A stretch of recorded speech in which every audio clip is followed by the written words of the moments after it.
Hello and welcome to the Video Game Choo Choo Podcast, your one and only podcast for all things video game and choo choo related.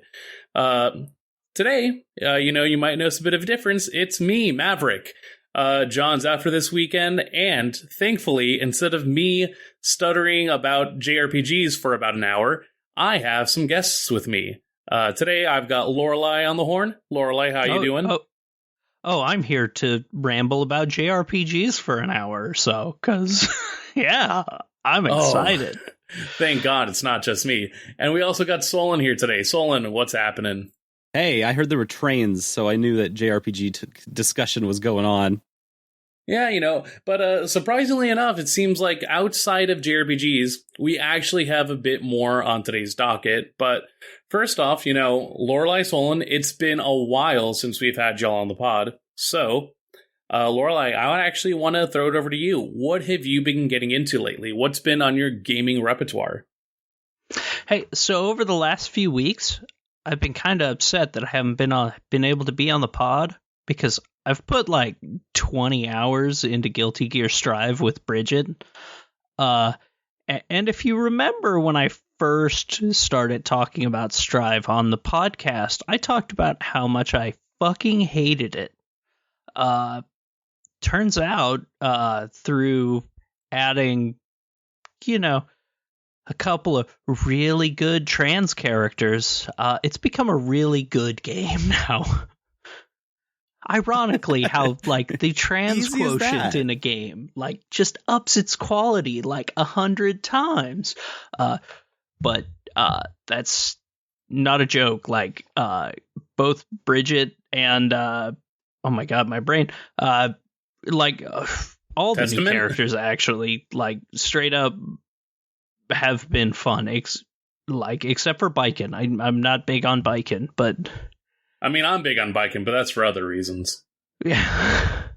But, the way Bridget plays is so, in-your-face asshole-ish, with just wicked zoning and some really fun little cross-up traps you can pull with her yo-yo.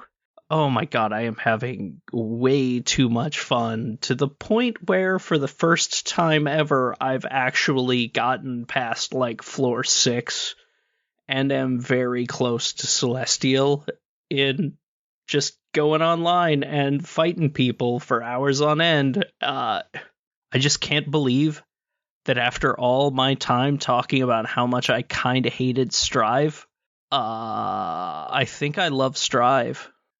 They got to you. That's so cool. She got me. She got you. Good God. She's so much fun to play. You finally have a character that feels a couple of characters that feel like you're actually playing Guilty Gear instead of Street Fighter 4. And I love Street Fighter 4, but from everything that I've seen, when you've got Brisket on the zone, you make people have to play your game. Oh, yeah. It's such a good control character for that. Oh, yeah. When you are on, everyone has to adjust around you because she's got so many options for countering things. I still suck whenever I fight against Amelia. There's a reason I'm not in Celestial, and it's because I'm 0 and 100 against Amelia's. But every other matchup, I've got down pretty good. But it doesn't matter what Guilty Gear game we're playing, I am terrible at the Milia matchup. And it doesn't matter what character I'm playing, whether it's Jam or Bridget or Zato. It's just a matchup I'm put some time in with Milia. I have. What if you tried playing a little Milia? And I have. I just can't figure out the matchup. I'm so bad at it for some reason, which sucks because all of my friends that actively play the game are Milia mains. So they just fucking truck me and are like, problem. I thought you said you were good. And I'm like, yeah, I am, but you're Milia. I'm just imagining the meme of high Brisket taped over the cat with a bunch of knives over it, but then all the knives are Milia's spike. Milia's funny hair. Her funny little hair. Yep. Her funny murder hair. It's definitely a week of murder hair this week for me. God. Well, glad to hear that. Like, I know Strive has definitely been divisive for people on whether or not, stick with Exart and everything that Exart has been building up to, or lean into what Strive offers with a lot of different payoffs. It sounds like part of it is definitely, getting more of the roster out there, and maybe it is just a case that as more seasons come out for the game, it'll just be a case of, hey, finally I have my main or at least someone else to try out, and that'll like unlock the game for me. Yeah, so somewhere it feels like she has the speed and like options that you can kind of play the Guilty Gear style, whereas a lot of other characters are very, like, as I said, Street Fighter 4. It's a good, really good Street Fighter game, but it wasn't a good Guilty Gear game until now. Where now it's finally starting to become, like, through patching and whatnot, it's finally starting to become a good Guilty Gear game, and I'm hoping it takes the path of Zerd, which was, when it first came out, it actually sucked. And then as they updated it, like, Rev 2 is my favorite fighting game of all time. It's the same game. They started the same, and it just got better over time and became something phenomenal. And I'm hoping the same path happens with Strive as more characters come in.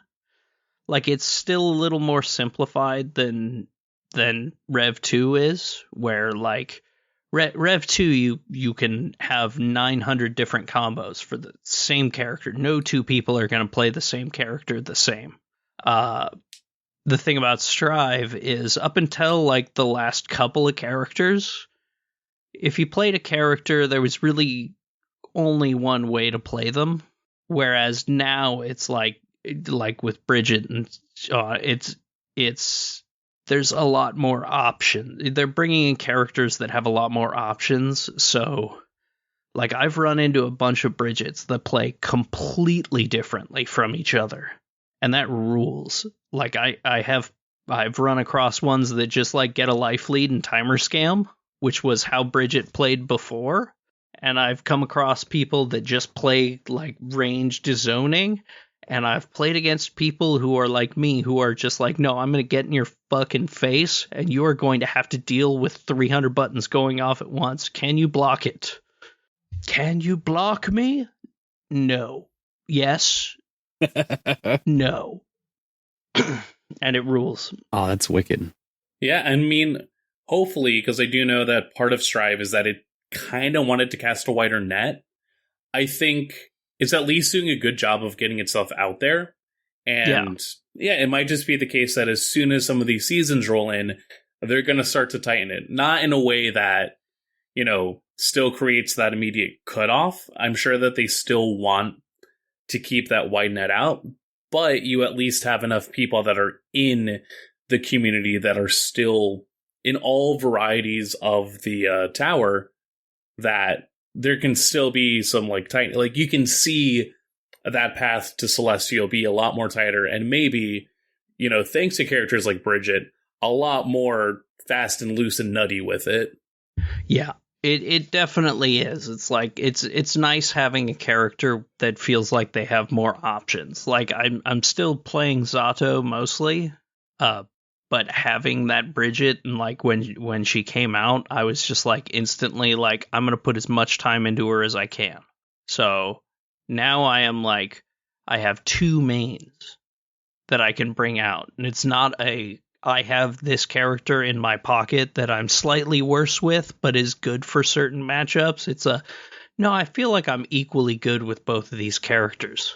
And it's been a long time since I had that in a fighting game. Like, Zerd, I didn't touch a character other than Jam. Like, once Jam came out, it's like, nope, that's the only character I'm playing. It's like my play style. Get in your fucking face and confuse the shit out of you with all my options. And it's so good having a character like that again. Hell yeah. At some point, I gotta get Strive, and that way, like, one, I want to know how rollback feels, because it seems like it makes a big difference with my Wi-Fi warrior ass. Plug a damn wire in. The modem is in my roommate's room, and I need to actually figure out a way to do it that's not just obtrusive, okay? See, I have those little wire hook things that I got, sticky 3M ones, and I have them going up the side of the door frame, down under the door, Yep. up the other side of the door frame, down the long hallway in the top corner, down my door frame, under the door, over to my computer. Once you've like figured out what your path is, once you've imagined it, it takes like 10 minutes to set it up. Yep. I guess. It doesn't take as long as you think it's going to take. Well, but it's so worth it. And my other and technically longer term solution would be to invest in like mesh network nodes, because we had those at my last apartment and they really did a good job, but they were like the Google Nest ones. So good enough to carry out that signal, but can't like dedicate an actual Ethernet cable to it. Thankfully, there are nodes that do have Ethernet connection to them, and basically you're just amplifying that one signal across more of the actual space. So that's at least one alternative, cool. And hopefully I don't have to run that wire through. I know that I can, but I'd rather find an easier way to just keep it all in my space. Or, I mean, even one of the other solutions you can do is just have a cable that you roll up when you're done using it for fighting games. But what if I don't want to be done using it? Yeah, no, I know. Here's the thing. Once I get just plugged in, I'm going to get greedy. I can't just have my one fix, man. You're right. You should always be greedy. You should always be plugged in. But I find it very fun to run a wire. Like, if you can find a place that makes sense. I've got a wire that runs like basically through the entire house. But we've done it in a way where it, stays out of the way and no one has to step over any wires or anything. It goes around the molding of doors and stuff like that. And it did not take nearly as long as I thought it would to keep it out of the way and in a place where it looks clean and intentional. Right. Well, we'll see. Once we're in the process of like rearranging some rooms, so once we see how it all works out. Oh, that's right. Yeah. I'll see what that looks like for my future. Yep. But I figure I'll ask this now. Do we want to have our dedicated Final Fantasy XIV segment now? Do we keep it for later? How do the two of you feel about dishing about good old Eorzea? Ooh, I'm going next. Nope, we're pushing Final Fantasy XIV talk. The update happened. We're going to talk about it in like 25 minutes or so. Yeah, all right, then. Hey, Solon, are you OFK? Let's you and me talk before. Let's get our stuff in before we go 14 mode. No sweat. Am I OFK? Are you? God, I found out what OFK stands for. The third episode of this multi-episode game came out like 2 days ago, and they revealed what OFK stands for, and I was floored. Hey, yeah, I've been playing this new game, and it's a visual novel. It's a story like driven game, where the decisions you make are kind of like mostly just text boxes and stuff. But it's also like way fucking more than that. I've been over the moon about We Are OFK. And when I first saw it in like previews and stuff, I was just like, yeah, this looks cool. This looks cute. What a great style it has. But holy shit, it delivers on way more than I expected as a cool adult drama. And the things that it was like offering was like, yeah, we're going to do some music videos. We're going to be a band. You're going to be able to see our stuff on Bandcamp. You're going to see our characters on live streams and stuff. It does all of that. It is going for like the full transmedia dish of like, we're an indie studio that's pushing for games that are taken seriously. We're pushing for music that's taken seriously. We're pushing for all of this to be cool and fun and exciting. And they did it. I'm going to have a fuller review talking about how that all worked and why that all worked coming up. But in the meantime, it's been kind of neat. So this is a story about 4 people in downtown LA, in the greater LA area, who are know each other or meeting each other and kind of like getting to know each other and figuring out where they're at in the world. And they're all in different stages of their life, where some are working in big professional AAA games companies, and some are being summarily fired from those AAA companies. Sorry, they're being downsized from those AAA companies. And there's a lot of like real life story that goes into this, but the main thing is that they just want to make some music together while they're trying to figure their lives out. And you've got 4 characters. Itsumi is kind of your go-to like main character, I guess. And she's very bubbly and electrifying, and is an ex-streamer. She no longer streams because she just moved to LA, and during the move, she quit streaming because she had a falling out with an ex who was the person she liked to stream with. And so all of the other characters look at her like, oh, why are you not doing... You have so many more YouTube followers than us. Why are you even... You could just be doing that this whole time. And she's like, no, I want to be a professional. And I'm like, oh, this is exactly the realistic feeling I'm looking for. And then there's Luca, who's a very ditzy and fun dude who flakes out on work and is struggling between having just lost a writing gig that was making him work like a dog, and now going off of that, wanting to finally follow his dream of being a songwriter and having the resources finally to do that in LA. And that all feeds into their producer Jay, and Jay wants a lot out of the world. She is a perfectionist and wants everything to like build towards her career. And so she wants to produce a band. She's got a time for a personal project and picks up Luca and picks up Itsumi. But she's the professional of this group, right?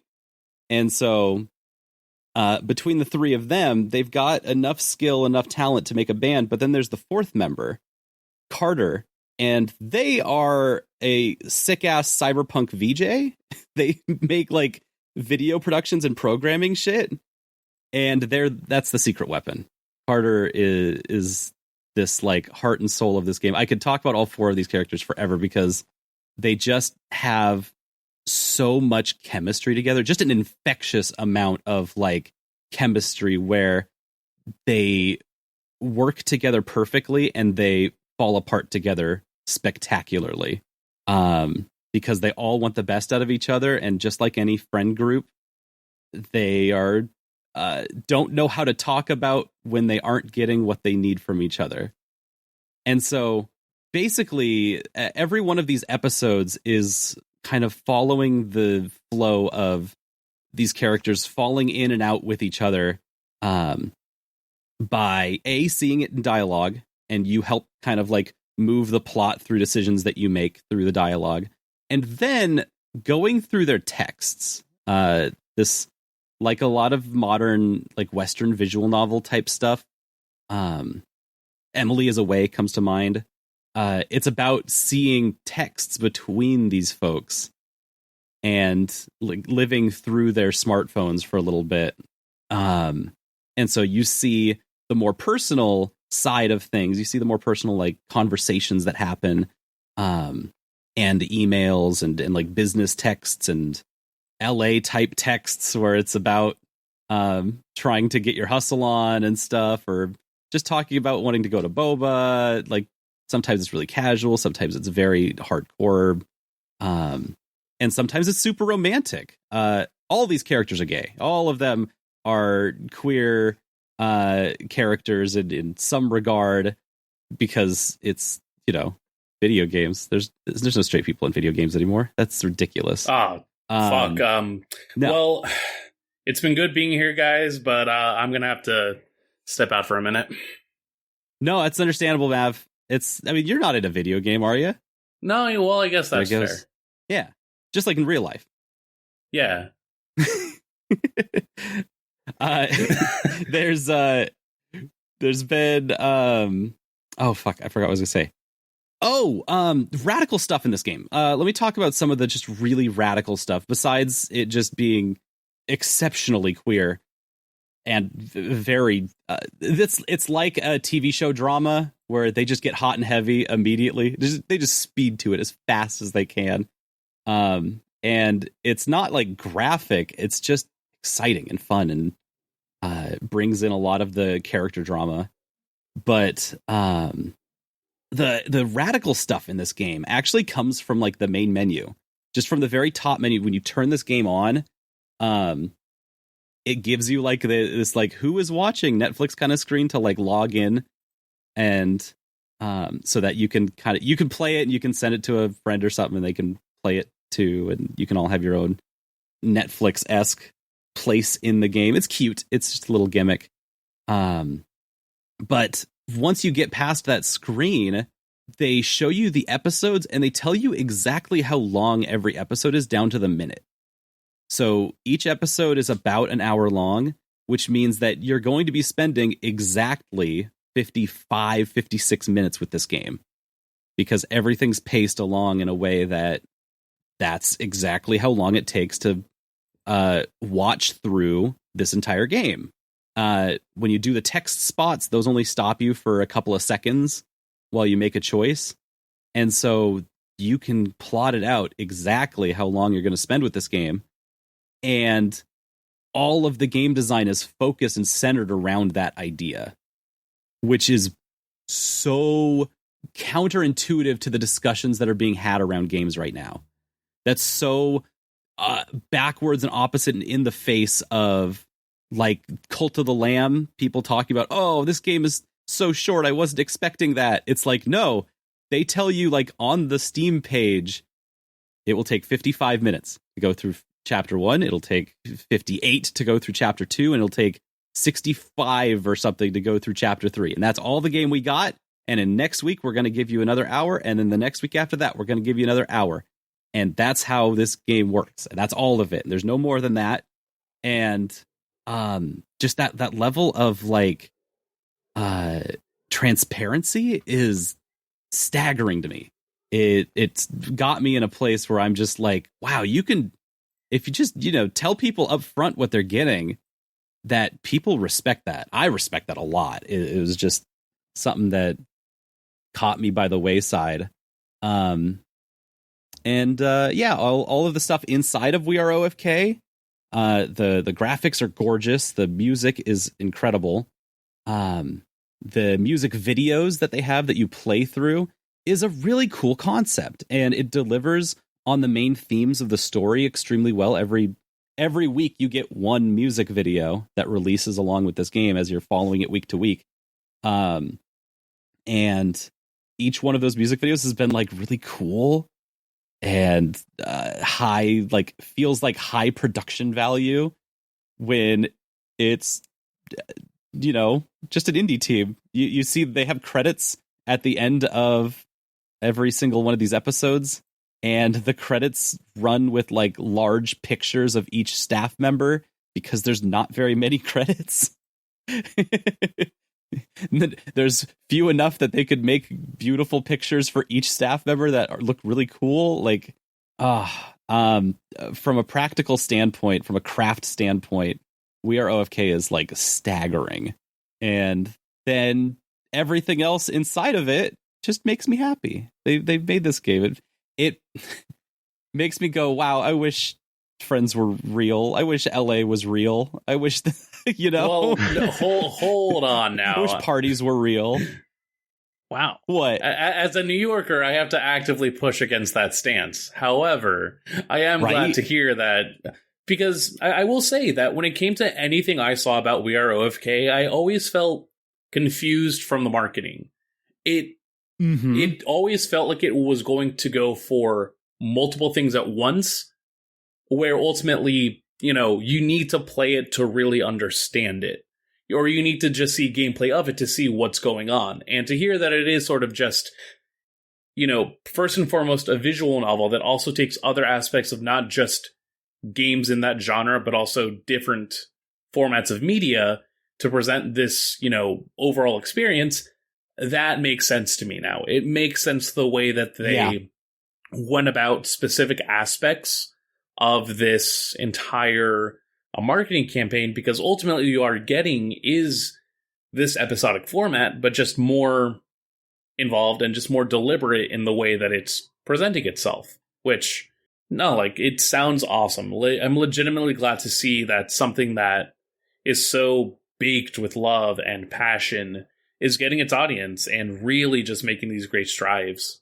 I told the devs this. I thought this game was fake. I thought it was some kind of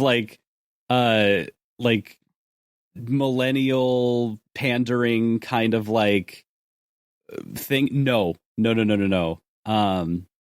Not only is it real, it's by Teddy Deef and the Hyperlight Drifter crew, who know their craft, and they know it really well. They really are respecting and building off of the visual novel styles and expanding on it in ways that remind me a lot of Somnium Files, not in scope, but in craft, how they're trying to push forward in a completely different direction from Somnium, but push forward how do you perform the visual novel storytelling type beats. Where, ultimately, when your entire game is based on the narrative, how do you present that in a way that is more than just the visual and the text?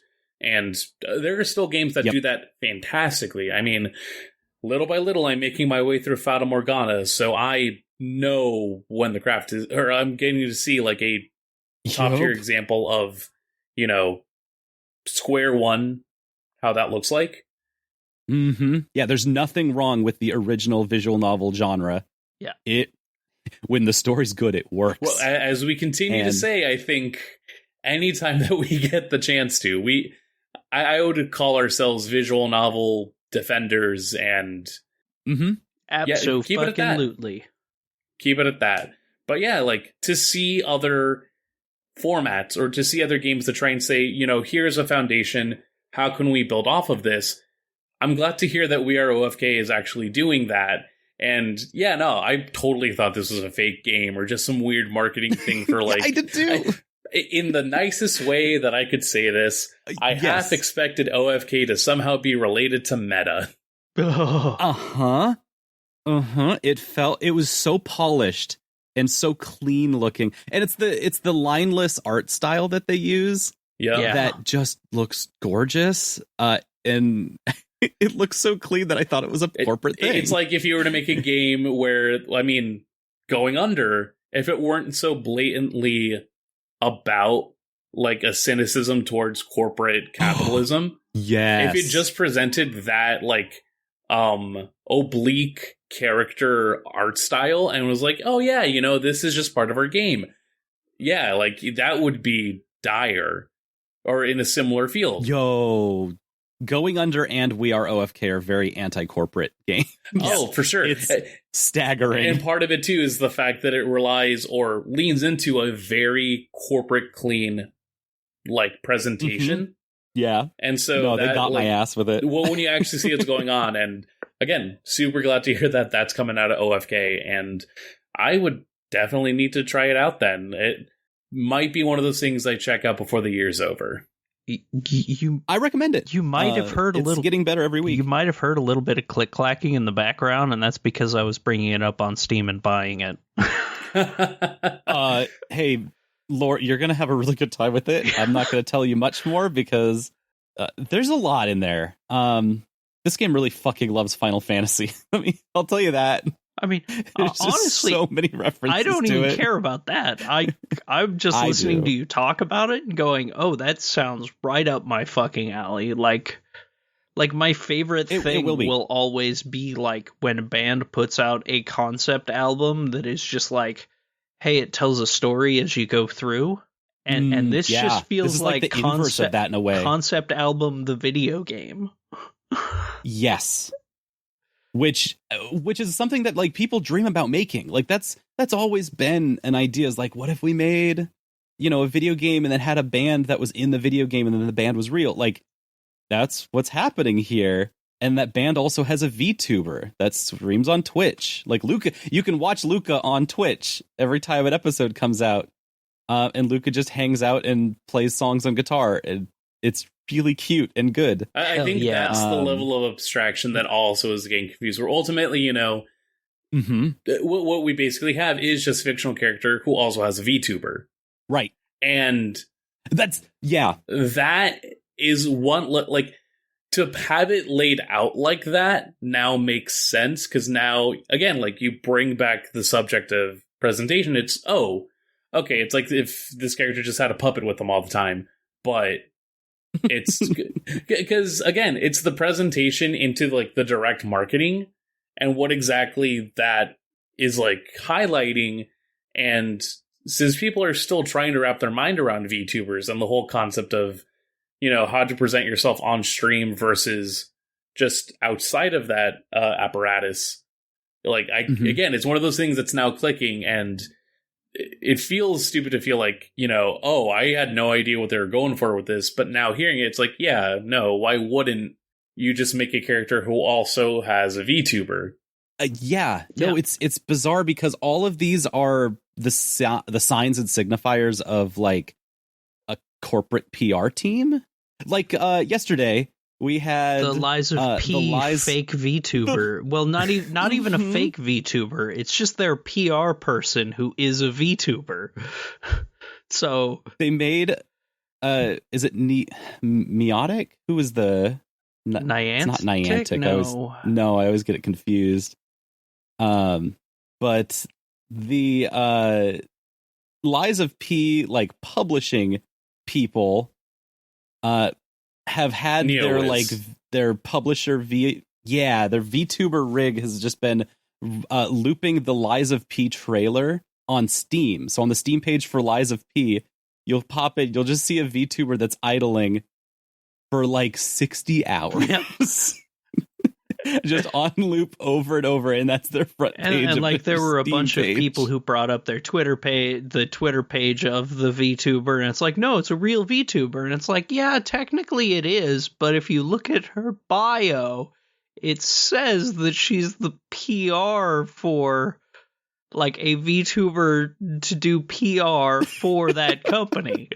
So, like, it's literally just their PR is a VTuber all the time. Like, This is like the most normal thing. It's abnormal what's happening in We Are OFK that the lead developer is also the lead voice actor, is also the VTuber, and has the ability to do all of these things at a high level in a way that feels organic and a little more important genuine to the story and stuff, and genuine. Authentic is the word, which is that's a scary word in art, is authentic. Like, there's definitely, like, a problem happening right now with VTubing where it's like in the background a lot, because I've started getting involved in a lot of those places where there are a whole lot of just, like, things like the Lies of P thing happening, where it's VTubing not because you actually care about being a VTuber or creating a character. It's VTubing because it's popular. It's profitable. And easy. Yeah. If you have the right resources. I mean, to be fair, for a good model, it is like you're looking at $1,000 to $2,000 as a baseline. Oh, yeah. See, that's what I'm saying, is if you have the resources of a publishing company, money's not an option in this situation. And you don't even need people behind it. You could just leave it on idle and people go, what a cute VTuber rig. What's Lies of P? Lies of P. I can't wait to Pinocchio Bloodborne. It's Pinocchio Bloodborne. So, of course, they have a little doll in the corner that's streaming through the whole thing. Nobody controls the doll. The doll isn't alive. That'd be ridiculous if a doll was alive, wouldn't it? I mean, it would be all part of the theme. It would be a different story if, like, said VTuber was actually, like, streaming chunks of gameplay every once in a while. It would just come on and here's an hour of gameplay. Awesome. But the fact that it's just looping the fucking trailer for 70, 80 hours is fucking sufferable. It is disingenuine, and it's disingenuine in a way that's extremely normal in games. Yeah. And that's why you have to like put in the extra effort to unpack when things are being genuine, because it's so rare. I mean, especially in We Are OFK got shown during Wholesome Games. Yep. And Wholesome Games is a brand that is marketable and makes money, which doesn't say anything bad about Wholesome Games as an identity or as a thing, but it means that there is a place for people to use that machine for their interest in a way that's disingenuine. And, well, we've seen that in a couple of different games that have been featured on Wholesome Games. And so, you know, it takes that extra like effort and diligence to get through things. We Are OFK is very good and real, and they say fuck a lot in it because they sound like normal fucking people, and it's great. Good. They talk like normal fucking people. It's great. Yeah, I'm trying to remember, what was the last game? What was the last game that had like just the awful? Oh, Neon White. Oh, it was so refreshing playing this after playing Neon White, because those guys say fuck and they don't sound like normal people. They sound like Justin Roiland characters. No, they do. No. They don't. Okay, hold on.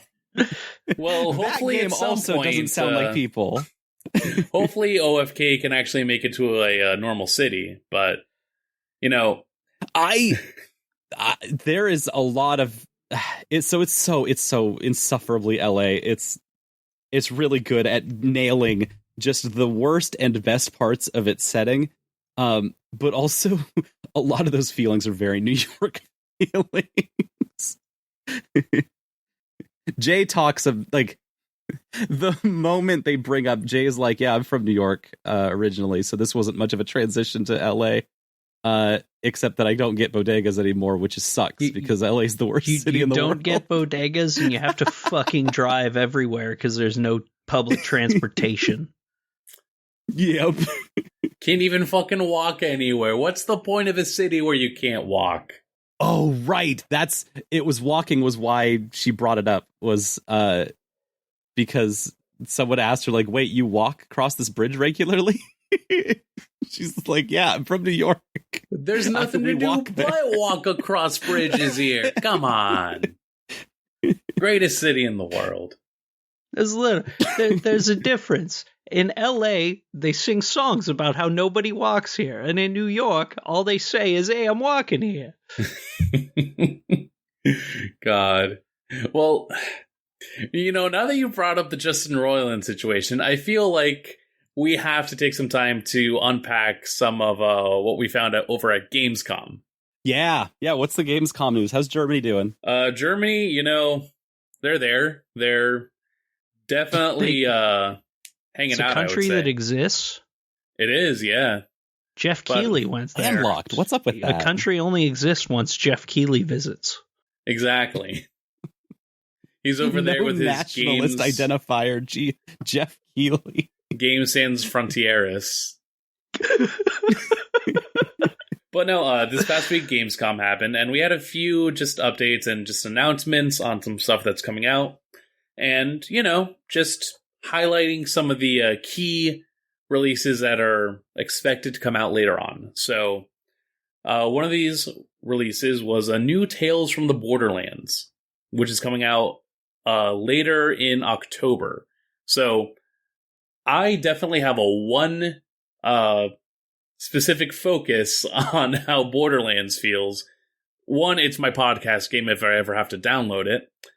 But if I ever hear people talk about narrative, Tales from the Borderlands at least sounds like one of the better narratives that they have. I could be wrong about it, but yeah, it's because they didn't write it.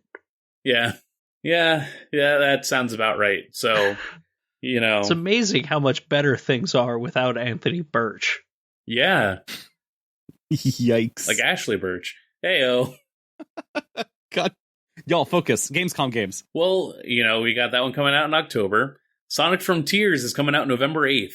We got a new trailer. We see how much more Breath of the Wild it kind of is, but there are also, I believe, it confirms the fact that you're actually going to different zones again and actually getting to explore just general levels, which I'm glad is still existing alongside the open world. We also got Return to Monkey Island, and that's coming out September 19th for PC and Switch, which also happens to be Talk Like a Pirate Day. Hey, arr, nice. Okay, cool. Yep. A bit of a shocker. As a teacher, that's the most important day on the calendar.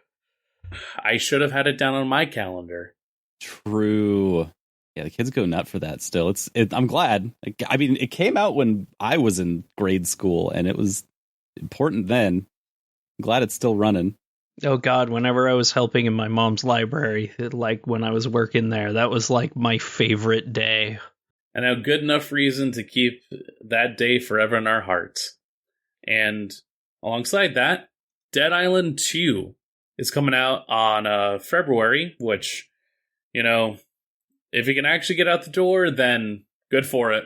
Dead Island 2? Wasn't there already a second Dead Island? No, there was Dead Island Riptide, which was Dead Island 2. Right. But not with a 2.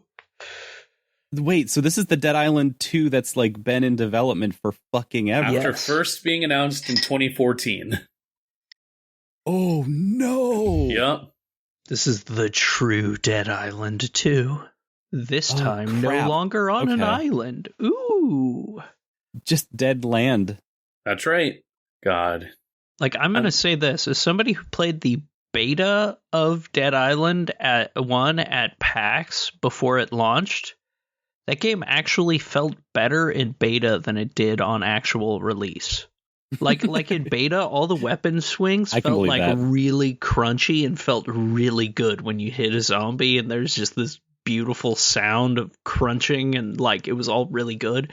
And then the game actually came out, and the sounds were toned down and smoothed out, it felt and it just made it feel not good. No, it didn't have that crunch on it. You need that crunch. I played Dead Island for 2 or 3 hours, and by the end of it, I was just this doesn't have that stank on it. Yeah, it was all right killing a bunch of zombies, but it didn't stick with me. The demo, I played multiple times at PAX, and then when they released the public demo, I played that a bunch of times on my PS4. And then, the game came out, and it was this is the most disappointing fucking thing. I want to cry. That's so weird. Why are y'all bad at making games? Well, not even bad at making games. It's a fine game, but it just didn't. It's mediocre. Yep. And forgettable because it is. It's one of those games. I've always felt like Dead Island is the out of all of the zombie games that were around that time, when you had, Left 4 Dead, and you had Frank West's whole little excursion Dying with Light the undead came out right around the same time, and Dying Light, not a good game, but it tried things and it ruled because of it. Mm-hmm. Well, don't worry. And Dead Island's right in the middle of all of those. Not above in any way on top of any of those games, but just perfectly, middle of the road, regular generic zombie game. Incredibly forgettable because of it, because it tries nothing and it does nothing. It's just inoffensive and forgettable. The party atmosphere was pretty good, though. I that was the part that I liked still about it, was just oh yeah, we're all raving. We're all a bunch of people that were at a rave together. Bunch of bougie rich people, and now we're zombies. Haha. Oh hell yeah! The class themes of Dead Island rang true pretty well. I also love Uwe Boll's House of the Dead film. Right. Sorry, Maverick. Sorry for interrupting. No, I was just going to say, that sounds about right. And guess what? We also have Dying Light 2 coming out. Fuck, I didn't. Of course. Right. Zombies. They're back, but not entirely. And then, as we also meant... That is their thing. They love to do that. God. Speaking on things that have also just been somehow in the zeitgeist recently, Lies of P, the new goth Pinocchio game, is coming out, or has a new trailer out. And, shout out Pinocchio really just going hard on the paint recently. Good for Pinocchio. I'm glad they're getting their goth phase. Yeah. I mean, I've really enjoyed watching that trailer alongside a VTuber. Over and over. Here it comes again.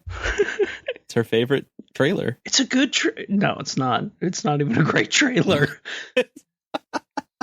I mean, what I'm hearing, like, that initial trailer actually had me like, oh, this game looks like it could be cool. I love that concept. I love dumb concepts like this. And then it was like, but the new, like, as more gets shown, I'm like, oh, I'm less interested every time. It's like Bloodborne for puppets. Man, that makes it sound so cool. Look, if it's a perfectly serviceable 7 out of 10, I will not mind. Yeah, actually, it's one of those games that, if it's completely serviceable in what it's trying to do, that's some big, awards for something like this. I mean, hey, speaking of serviceable 7 out of 10 games, do we have any other news to talk about, or should I talk about a serviceable 7 out of 10 game? Just some quick things to highlight, do you remember Killer Clowns from Outer Space? Oh yeah, holy shit, I could not believe that trailer. Yeah, Killer Clowns from Outer Space is getting a game. It's with the Friday the 13th devs, so I'm wondering if it's going to be another multiplayer asynchro, whole dippy-dealy Dead by Daylight thing. It could be, yeah. It seems like another like multiplayer horror experience. Think Friday the 13th, Evil Dead, Dead by Daylight, but with everyone's favorite B-movie, Killer Clowns from Outer Space. Someone's favorite. Whoever's it's their favorite, I respect you a lot. I fucking love that movie. It's beautifully stupid. Yeah, that's the vibe I get. And, we need more. I would rather something beautifully stupid than offensively stupid, which seems to be the case, unfortunately, with High on Life. Hey, let me do an impression of the crowd reaction when Jeff Keighley said, "Hey, y'all know Justin Roiland?" Okay, here it is. Here's my impression of the crowd reaction. Wow, amazing, nice. Yep, right? Nailed it. Perfect. Amazing. You got it. It's the first time I'm not going to cut the dead air. But yeah, this dead air was played intentionally. Looking at it, you already have a first-person shooter, just kind of off on its own thing. But the gun talks to you, and the knife also talks to you, and is even worse than the gun. Wasn't that a bad gimmick in Borderlands? Yes, with a couple of guns. But you just kind of got better ones and put them away because they were really annoying. They were also bad guns on purpose. Oh, that's right. That was it. It's literally the worst gun in the game. So what if you were only playing with bad guns? It feels like the most logical extreme of how can I tutorialize an entire game, but also just make it sick, nasty dog shit. Hey, wait. Explaining the joke cannot be... You can't count that as tutorializing. Don't give Justin Roiland extra credit. Well, no, because if I have to shoot my shot on anything, I will shoot my shot on an eventual part of, hey, you're going to be able to press A to do a jump to make sure that you don't shoot, your own eye out, because that wouldn't be good. It's me. I'm the grappling hook. You got to press L1 to use the grappling hook, and make sure that you don't grapple into some shit, so mad. And you should stab that fucker, because I'm a knife also. Stop. Fucking knife. No, I love that knives. guy's so I'm dead. knife. Stabby stab. You killed him. You're putting me in hell. Please. So you gotta be able to rescue the MacGuffin. And don't question why it's a woman again, because we're not. When we do the thing, it's funny because we're commenting on it. Yeah, this. You actually we don't have to do satire. Actually, a feminist outside of being a sword. Okay, cease. Silence. Fine, I get it. I get your point. I get that this is gonna be terrible. It was fun seeing the waveform just become very aggressive. Jesus. Yes. I just want to die inside listening to that. It's like what was the game where you shot everything and they made a Duke Nukem version of it eventually, and the guy just cursed all the time for no reason. What, Hatred? No, God, it was like 10 years ago. It had like combo kills and shit. The Darkness? No, fuck. Why can't I remember? Oh, Bulletstorm? That was the one. Yes. It's like fucking. Got you, it's Maverick. like fucking I get not 300 funny points. Bulletstorm. Like Bulletstorm with no soul. Yeah. And Bulletstorm had barely any soul, but there was some in there. Yeah, that's it's so frustrating with just having to deal with Justin Roiland, who is not just popular but also very successful. And that means that they also want to make video games, and when they want to make video games, it just looks very generic. It doesn't look like it's pushing outwards in any novel sense. So I did even hear the guns, even the gimmick of the guns talking to you, is like, well, we've done that. We've done that a ton of times, and I don't see you pushing outwards in any way that's interesting. Mm-hmm. Just the most obvious, lowest hanging fruit kind of way. Aha, you want to kill a kid? You can't kill a kid in a video game. Ha ha ha ha! Oh my god, you killed a fucking hell. Yeah, it's. I did hear at least some positive reception for like Trover Saves the Universe. And so I'm curious if it's the fact that it's this style of presentation going specifically towards a first-person shooter, which has gone through the gambit of, parody, satire, tongue-in-cheek humor, from just being one of the more immediately, accessible / easy to notice examples of like video game violence and video game audacity. So with that in mind, hey Lorelai, how is the new Saints Row? It actually kind of rules. Like, wait, what? Yeah, when reviews first started coming out, people started sharing all the negative ones, and I was reading them and going, these feel like people who only started playing Saints Row with like 3 and 4, which are ironically my least favorite Saints Row games. Like, the more polish a Saints Row game has, the less I like it. Just because there was something beautiful about Saints Row 2. It's legitimately one of my favorite games of all time, and it's a fucking mess. It doesn't play well. Uh-huh. The targeting system is awful. Like, Saints Row 2 was a fucking disaster that I love with a passion. Whereas 3 and 4 just started being too slick. I still love 3, but 4 I just kind of don't like much at all. Because mostly you just hold the button down and kill guys and you win. That's what you do in this one. There's not much challenge to it. There's never really been. 2 had challenge because the targeting system sucked ass and would always target something there's a random pedestrian walking by while you're in the middle of a gunfight and it'll snap to them just for yep. It was a mess. Mm-hmm. The new Saints Row, also a mess. The shooting is not great. The snap-on just constantly targets the wrong thing sometimes. It seems to just prioritize whatever's closest. Yeah, these all sound like things that I would definitely be, if I was reviewing the game, be very quick to be like, yeah, this doesn't work. But it is. I love it because it leads to more and more fun. I have been playing it on the side while I do a bunch of Final Fantasy XIV stuff, which we'll get to later. I've got 20 hours in already.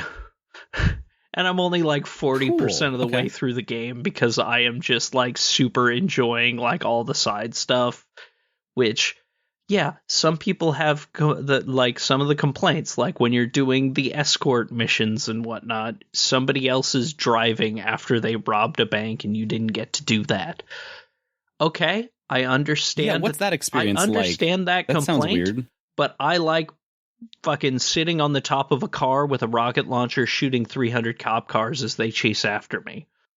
Like, okay, so there's a disconnect between where the game is asking you to do a heist, but you don't participate in the internal parts of the heist. Yeah, no, that I had noticed. Yeah, it's a Saints Row game. Like, they aren't going to. You're not going to do the big fucking like plan a heist, do a thing, and maybe things get a little more annoying later on. But right now, I am just enjoying like them doing some of my favorite mini games that they had gotten rid of in later games that were in Saints Row 2 are back.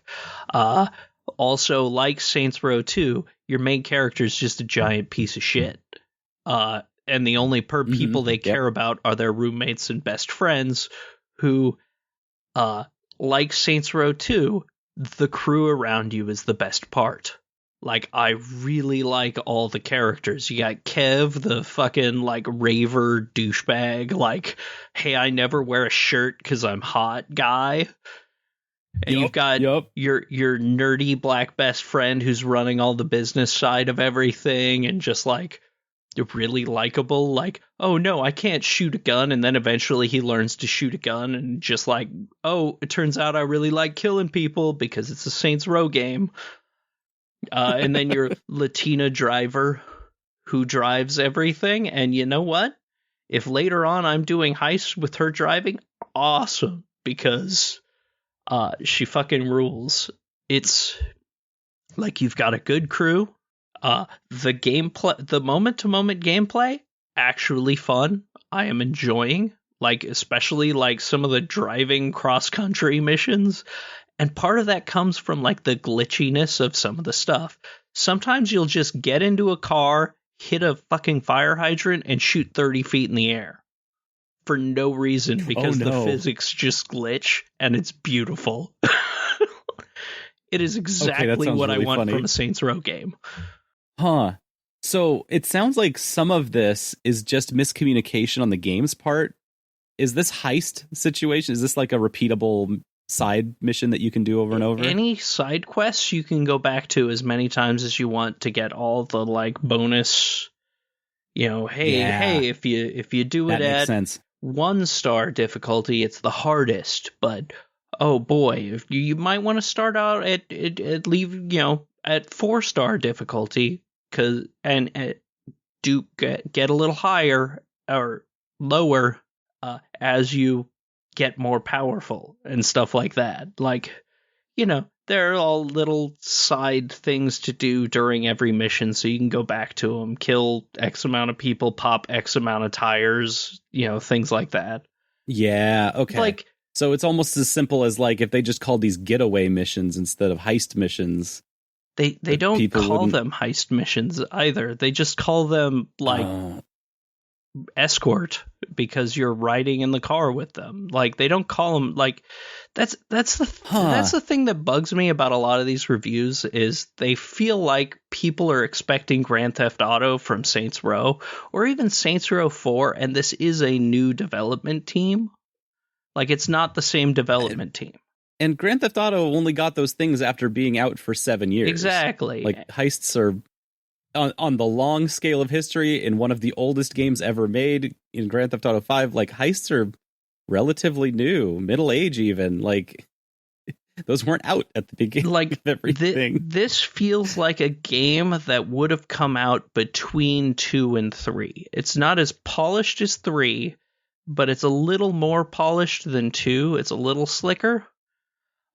Yeah. But it doesn't delve into the fucking obnoxious meta humor that 4 had, which some of that shit I loved. Casting Keith David as Keith David in 4 just to keep Keith David around is brilliant. Classic. But also, and having one mission just be playing They Live. Classic. But I don't want slickness in my Saints Row. I want a game that is just fun for the sake of fun sometimes, with a story where the main character is a piece of shit, but all the people I'm going after are even bigger pieces of shit. And this captures that. This gets that. This gets my I'm a shitty asshole who just lost their job, and oh hey, I'm gonna start a gang and be my own boss. And it's okay. It's good shit. I see your perspective on this in a way that it makes a lot more sense what Saints Row is versus what people want Saints Row to be. Yeah, it like this is a solid 6.5, 7 out of 10 on the game scale. On a me loving Saints Row scale, it's up there as like an 8.5-ish. Like it's I'd put it like in order of favorites, it would be Saints Row 2 right at the top. Because that game opens with you are the main character from Saints Row 1. You got burned to a crisp. Here's your new character design. So, hey, it turns out I'm a trans woman. Awesome. Hey, okay. And then break out of prison with a fucking minigun on a boat, explode everything after you. That game knows what it is. And then you have like Saints Row 3, and then this one coming right after that, and then Saints Row 1, then Saints Row 4, then Get Out of Hell, which is just fucking atrocious. Yeah. But are there any good stories from this current Saints Row? That any good moments that you've had where like the story just hits right? Genuinely, just like I still feel like one of the main side quests is for your nerdy fucking like pencil neck black friend. Is he's really into this citywide LARP? Okay. Where I mean, it takes place like let's set this off. It's in a border city, so a lot of your characters are black, Latino, whole lot of Mexicans in this game. Whole lot. 2 entire radio stations dedicated to just Spanish music, like one rap and one rock, and it rules. And oh wait, no, there's a third one that also has like Tigres del Norte fucking. They fucking better if they were gonna have. I was gonna say, yeah, have the Banda station at least. And it so there's a citywide LARP that the entire city participates in. So if you take out if you take out the gun from the LARP and shoot people, they play dead. Literally any cop, because the entire city participates. Any pedestrian, that's so good. They play dead, and they're all like, "Oh, you shot me. I am dying now. Oh, I am going to have to re-roll my character. No." Yep. Like, that is literally my favorite part of the game so far. I fucking love it as I'm running around in my cardboard armor with my cardboard crossbow, shooting cardboard arrows at people, and they explode in red confetti. As people play dead, like do this overly exaggerated death animation of oh no, I am dying. It's that's really ridiculous. I love it. And like the entire mission is just like, oh, you have to go out and and burn the other people's idols out in the desert, and then you can invade their bases. And you set up a base of your own, just this big cardboard like structure, that the entire reason you can't build one at first is because one of the teams went out and bought every single roll of duct tape in the city. So you have to go invade their base and steal it back and run through this giant paper mache dragon.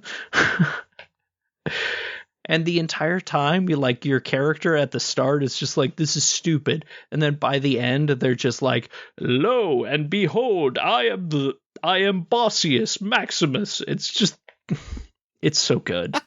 It's Aww. It's exactly what I want from Saints Row, and I'm sorry, I love this game. No, that's fine. I mean, Oh. it's so easy to forget what it means for something to be that not like spectacular quality, but still have an interest in it or a passion for it. That, you know, I think lately it's been so easy to say, oh, as soon as something breaks in this game, it's an immediate failure. When one, Skyrim still gets patched to hell and back, and people have no issues with the Fallout series being what it is. Mm-hmm. Yeah. You know, there are examples. And Saints Row here they've got double duty because they're trying to do a reboot of the franchise, which inherently means you have to lower the stakes to the bottom level. So it's boring at the beginning. Oh, You can't like what Lorelai's saying with the story is like you have to start at LARPing, this is stupid, this sucks. And then that way you can earn by the end the character growth of, hey, lo, behold, I rule. yeah. And so like that comes out at the meta level in Saints Row in this game. Like it's gonna be unimpressive in its opening inherently. That's the point of it, which is a hard place to be. That's hard. And the meta level of this game isn't obnoxious meta so far. Like, it might get obnoxious somewhere towards the end, and I might find it insufferable like I did for. But so far, like, all the Saints Row games have had, like, funny cameos, like, haha, Burt Reynolds is the mayor. Stuff like that. All right, yeah. But this time around, there doesn't seem to be that yet. Like, I haven't had some random celebrity show up for no reason other than to exist and be a funny haha. But you've also built up reputation with this game that if they do that, it'll, have some kind of important context to it, so it doesn't feel like lol random. It'll hit harder than 4 did when 4 was just like, haha, remember this, haha, reference. Which, again, we like, is good, but that was then. That's already done. We've had that.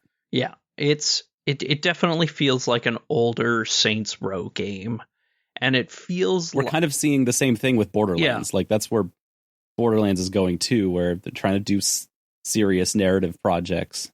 It's definitely like it's better that it's more grounded. Like, oh hey, we know people liked the flying in 4, so we'll just give you a wingsuit. And that's cool. Yep. I'm having fun with it. Same. I like the fact that I can fly down, bounce off some guy's head, and then back into the air. Okay, cool. There's some really dumb shit in this game, and it still has the Saints Row that I love, while being a new thing that it's one of those things like Rune Factory 5, where it's like, as the new dev team gets its footing, like a Saints Row 2 is going to be fantastic. Yeah. Or could be. But this one, it's just, I'm having a good time. And I'm not wanting to pull my hair out at every narrative turn. I'm just glad folks are having a good time with it, just because I've heard so many people bandwagoning on hating it who haven't played it. And that's well, been all the just weird to watch. All the pre-release, this isn't my Saints Row bullshit is 90% because the boss on the cover isn't a white guy in a slick suit anymore. It's a black woman. Mm-hmm. Like, your cover boss is not the slick suited white guy anymore, and people are mad. Whereas, this isn't my Saints Row. It's like, yes, it fucking is. Like, it 100% feels like the Saints Row that I actually wanted after 3 instead of 4. Cool. But hell yeah. Well, I'm glad to hear that, despite a lot of that immediate press, there's still something to figure out and to explore when it comes to Saints Row. And, thinking about it, how are these Warriors of Light feeling? The Warriors of Light. You ready for some 14? Final Fantasy 14 time? God, Solon, I can't wait till you start jumping back in. I'm gonna come back in eventually. I've been out since before 6.1. No, There's a whole new patch that just came out. I thought you did the beginning of 6.1. Maybe I did. No, you did.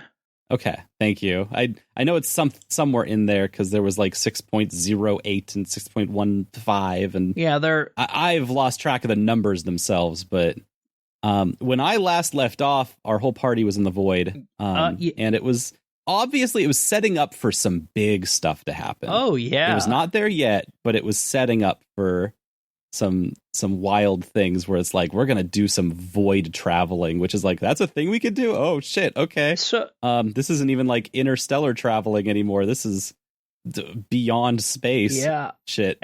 So I'll just talk about what was revealed in trailer stuff. I won't spoil on the big trial because I think you should tell me what you experience like. it.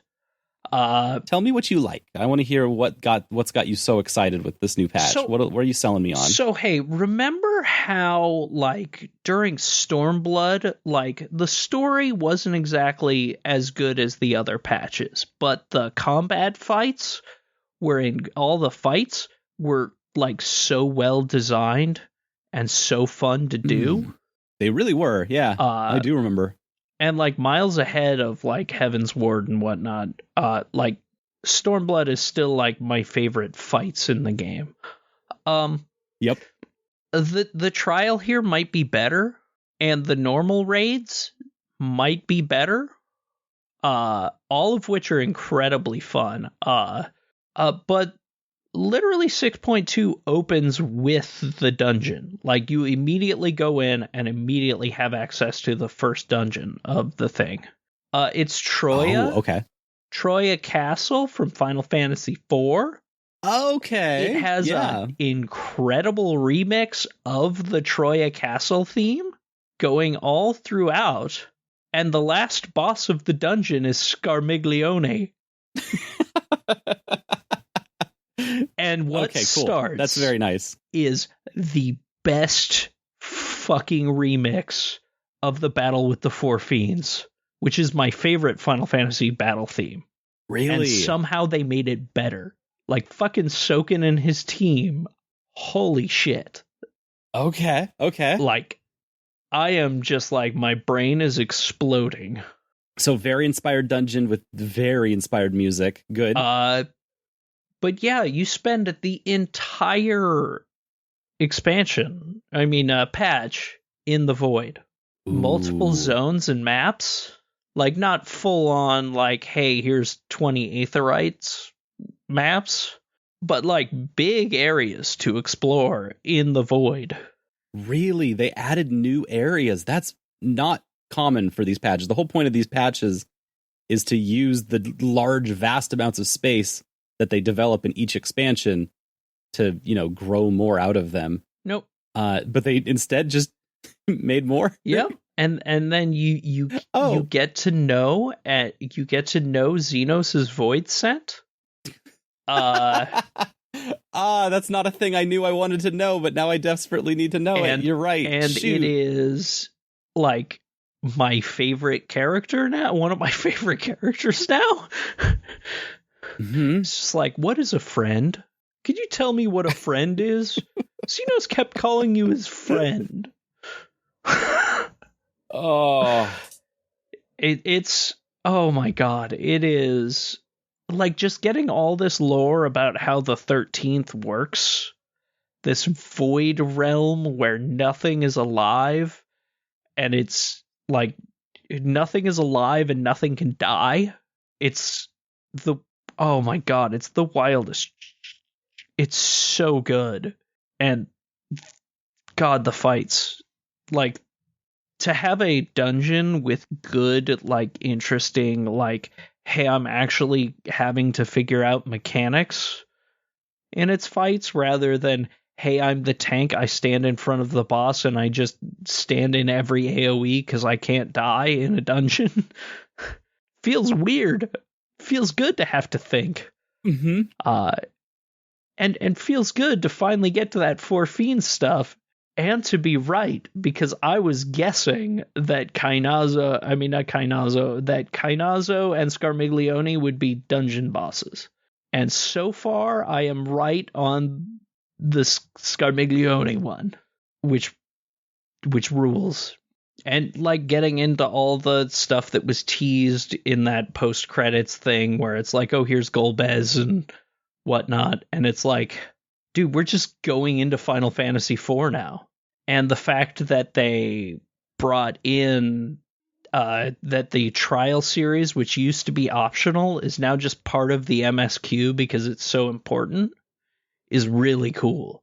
Because in 5.2, you got Ruby Weapon, which is optional, completely optional. You don't have to fucking touch it.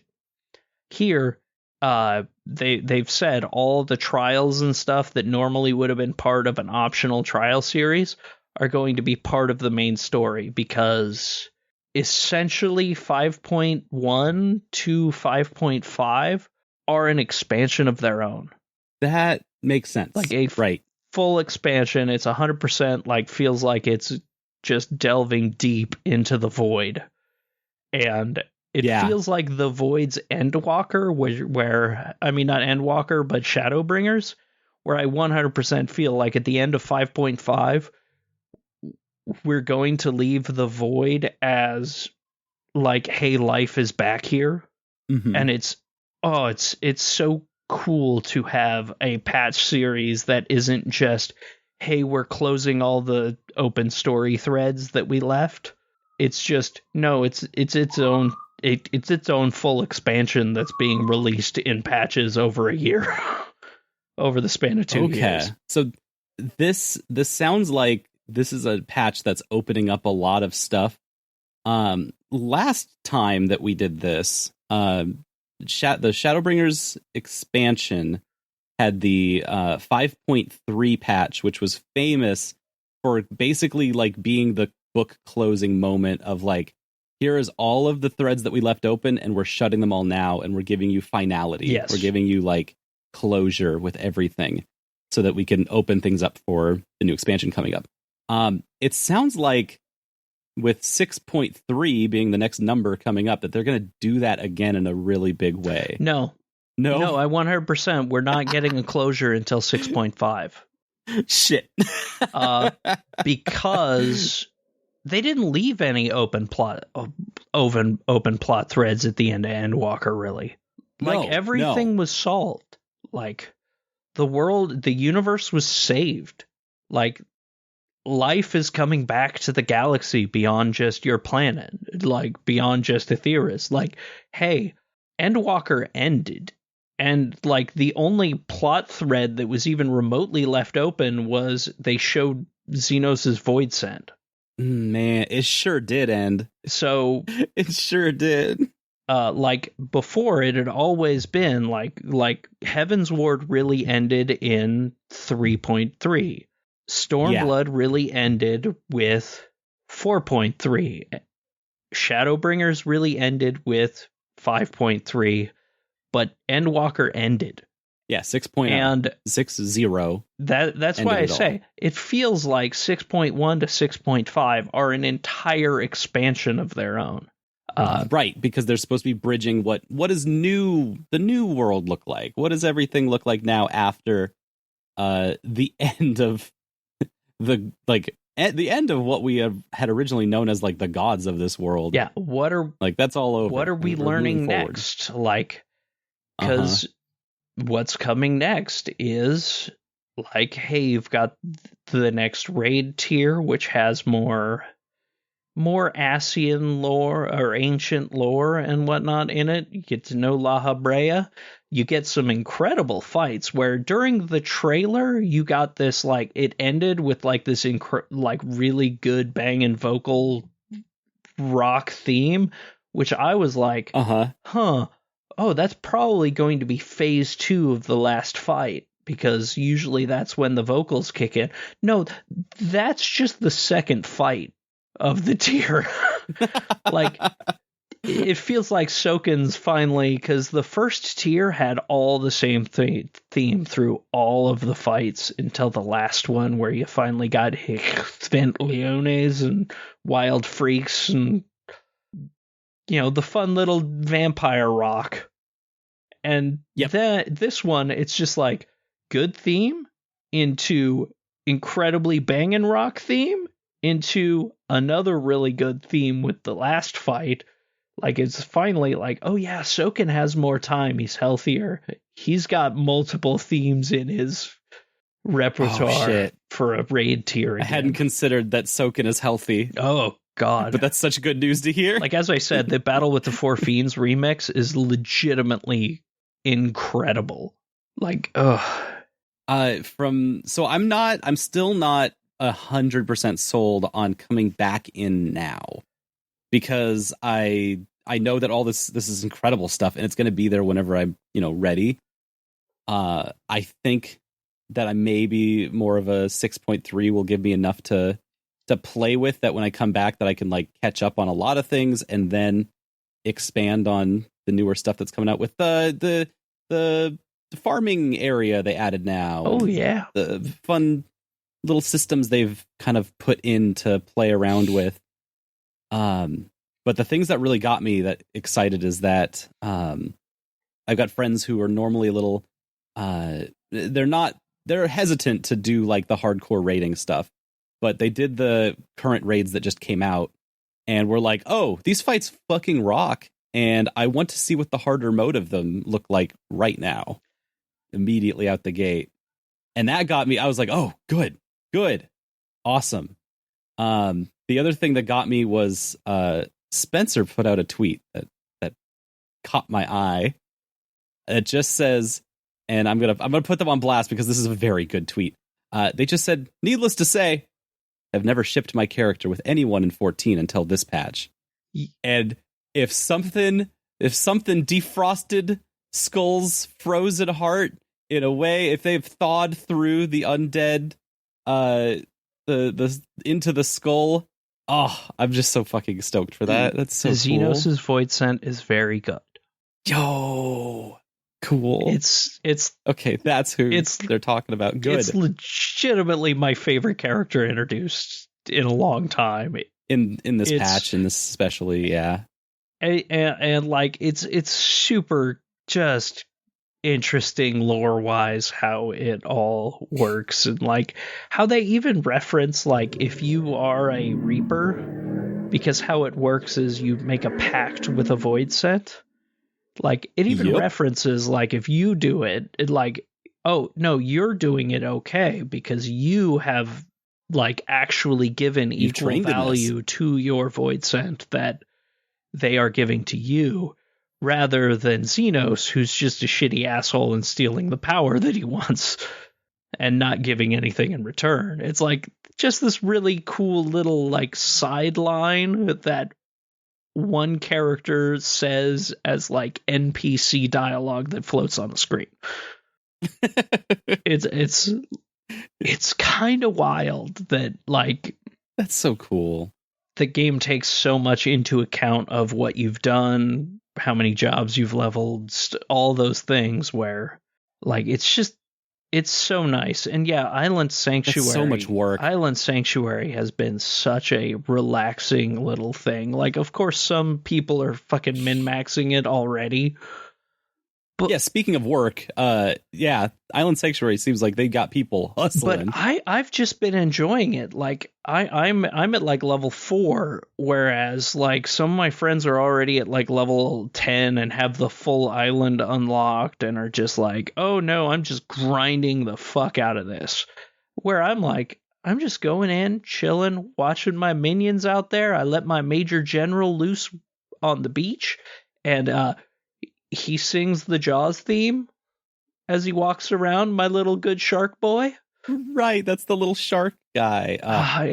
Yeah, I'm glad they have a place where all your pets that we've been collecting like hundreds of these little guys over the entire game, that they can just hang out somewhere now. Yeah, they just hang out, and they hang out with each other, and they talk, and they say funny lines, and it's really just kind of funny letting loose the wind-up Magni, and he's just like, I want to find my Nama. Will I ever find my Nama? It's like, no, you're forever alone, buddy. Little guy. Oh, okay, cool. Yeah. No, thank you for this. Thank you. I feel much more updated on the patch news now. But it's just super relaxing, and it's been the best time. Like, just, okay, we're in raid for 3 hours doing the new extreme, which is honestly harder than P1S, which you did in like an hour. Like, fight once you learn the gimmick, not hard. But like this one, once you learn the gimmick, not hard, but holy hell, it's got some complicated gimmicks. They bring in PlayStation mechanics from the Ultimate. Ooh. Which okay. I can't believe they just started introducing a new tell that is just X, circle, triangle, square over your heads. Okay, that's... So we just all started... That's good. That's appropriate. Defaulting to calling it PlayStation. Going PlayStation mode. PlayStation stations. Come on, everyone. To your stations. All right, guys. PlayStation on the corners. It's awesome. All right, PlayStation on the corners, and then we're going to go straight into Mario Kart. Savage strats are fucking hilarious. All right, I feel very caught up on 14. I think I've got the full gist of everything. Thank you for putting all of that together for me, Lorelai. Oh, yes, and I started a Savage school for this tier. Yes. A straight-up school, you're still teaching Savages. Which is like, I've got a bunch of teachers with me who are teaching new raiders how to do it in a relaxed environment instead of like having to go into Party Finder and being like, getting slurred at because they make a mistake a few times in a row. Yikes. Yeah. Good. So it's like, hey, starting a school, which DeBroy Bosco's school for raiders who want to learn to raid good. Perfect. Yeah, quite. It's going to be a whole lot of raiding for me coming up because, like, Stu and my team is going hard at this tier to try to clear it in like 4 or 5 weeks instead of like 20. It's going to be fun. And that's the Final Fantasy 14 update. You should listen to the music. All right. Thank you very much. I'm glad y'all had the chance to catch up because, it's an ongoing game and I can only imagine what else is coming up with later patches. But at some point I'll get there whenever I remember to up my subscription again and actually put some time in. I will 100% Maverick, be there to give you a buddy. You've been playing some massive multiplayer online games, right?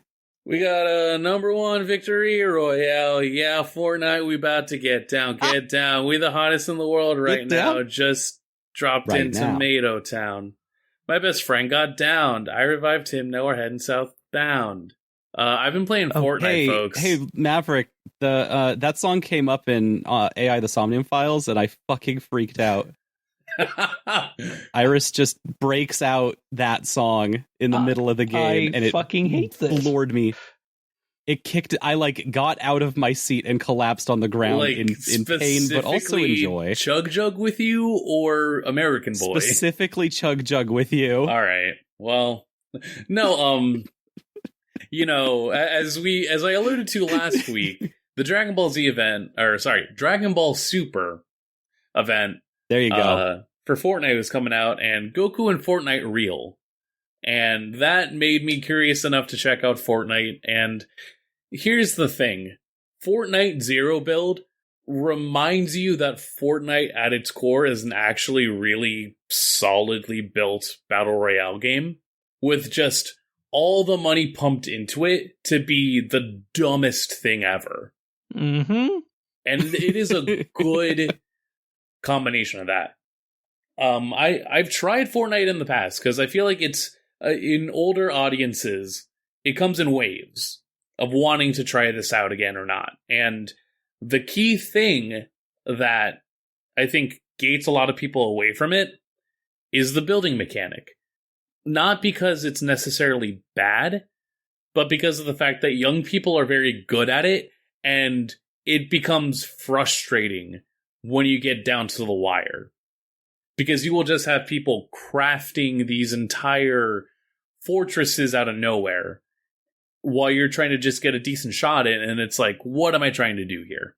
Oh, yeah, And just like suddenly that guy's 100 feet in the air 3 seconds after I shot at him once because he just builds so fucking fast. exactly, this kid is cracked out. He should be in bed because he's not doing his homework right now. He should be grounded. And so, Zero Build, just bringing it back to that Battle Royale tactics stuff, it's good. I've always mentioned how I am a bad shot, and I'm not the best shot ever. I still get some decent, long distance kills and downs when I was actually just trying for a minute.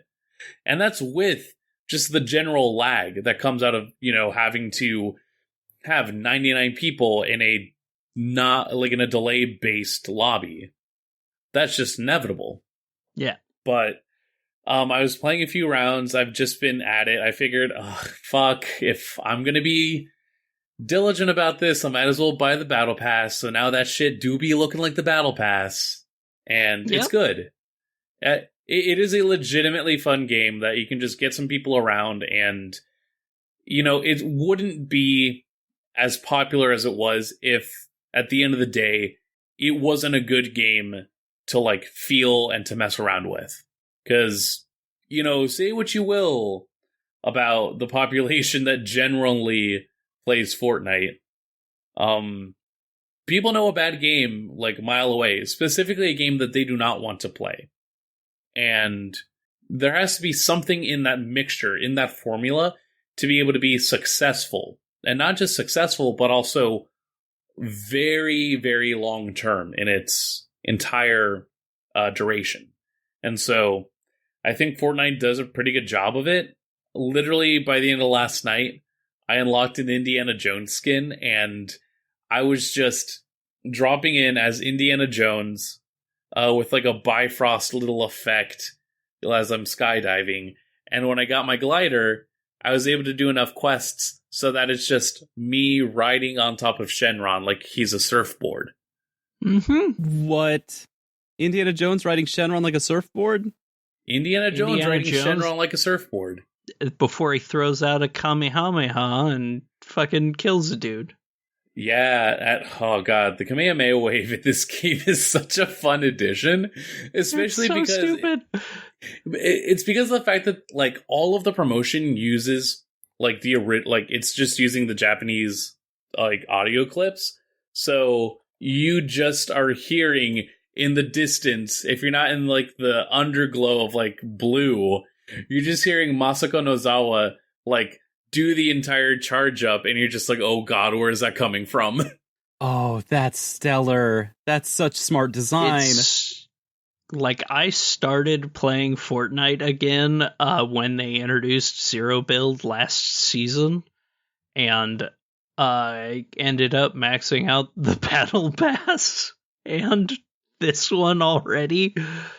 It's just kind of nice to, hey, you just jump in, play 2 or 3 games, and jump out. Or, say you're going to play a few, and then you realize, oh, we've been playing for 4 hours. Yep. Hey, I'm gonna play 2 maps and then go back to Final Fantasy 7 hours later. Oh shit, I'm still playing Fortnite. I think what helps is the Zero Build. When you play Zero Build, you get access to parkour. You get to jump on buildings and pull yourself up walls and shit because you can't build to get up there. Yep. Oh, they got mantling? And it's Hell yeah. so much more fun than building your way up there. It's just they made the game a lot more fun. The movement feels so much better when you're fucking knee sliding down a hill and spinning around shooting 20 people like you're that scene in the first Transporter where he spills the oil out and then murders a bunch of people with bikes. So they just jacked all this from Apex, sliding it's just, more arcadey Apex Legends. Oh yeah, that's right. That's good, smart. It always jacks. I just wanted to talk about Jason Statham covered in oil, kicking people with bike pedals that he broke off a bike. I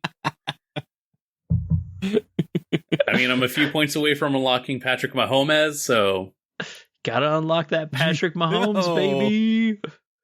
Yup. I forgot. I'm a few, like, I'm looking at it. Those V-Bucks Patrick are racking Mahomes up. rides Shenron.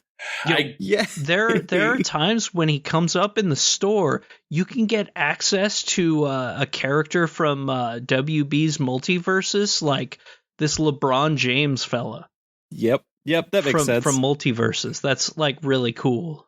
Right now, the Battle Pass can let you unlock Darth Vader. Yep. If you get high enough. Good. I had a challenge that was kill evil, Darth bad, Vader, actually, but good. As part of the story, and it made me mad that I kept killing Darth Vaders and it didn't count because you can only get it by killing the NPC Darth Vader that walks around.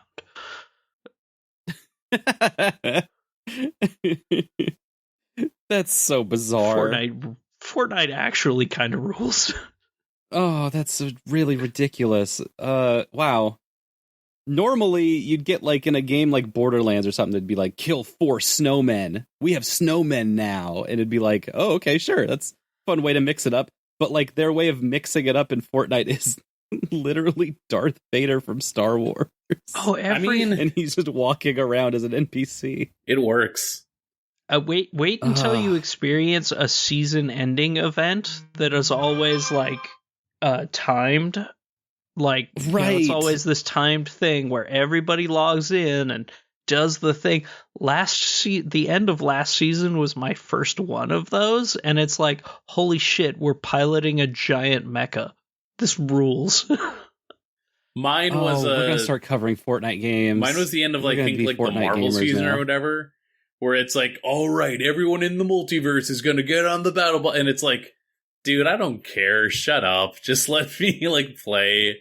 And then there was also the one that had the extended pause on all servers, which was hilarious to see because I was still working at a school. And so just all the kids experiencing Fortnite withdrawal was...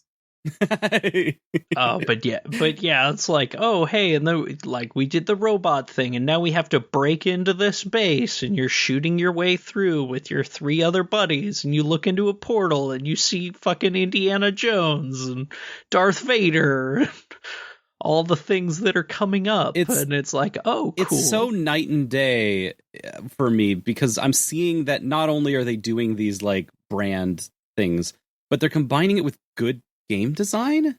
They're like consistently making incredible choices that affect their game design in radical ways that are fun, to where I can, even from the outside, be like, oh, this isn't just them, doing another sellout cross promotion bullshit thing.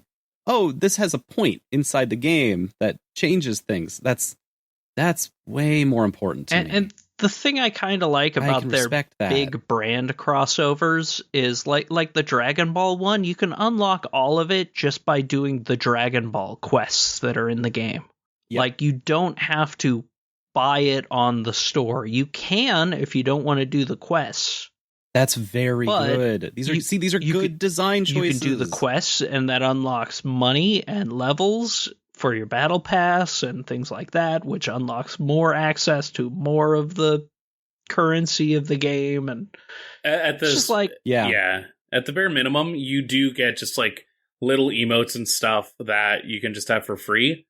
And so if you want to, get V-Bucks to then go and like buy the store items, you can do that.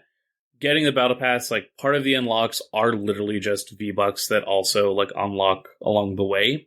And so it's at least like you at least get rewarded for stuff at the bare minimum, and it's a model that works. It's a model that people appreciate. So I definitely have not been completely averse to the idea of the like free to play battle royale game. None of them ever clicked. Fortnite ultimately does, but it has to, Zero Build is, I think, everyone's reintroduction to the fact that, Fortnite is a fun game. I just don't like when a 12-year-old is building 600 meters to, avoid me shooting them with a bullet. Yeah. Yep. You can't be a coward anymore, and people are embracing that. And, once they started adding fucking cars and shit, Oh, yeah, and the shitty radio stations. Cars are great. Oh, yeah. It's so good. Music's terrible. Oh, it's so bad. It's so perfect. Bad. It's so shitty. We as soon as like we get in a car, it's like, okay, how long can we last before we just have to turn the radio off?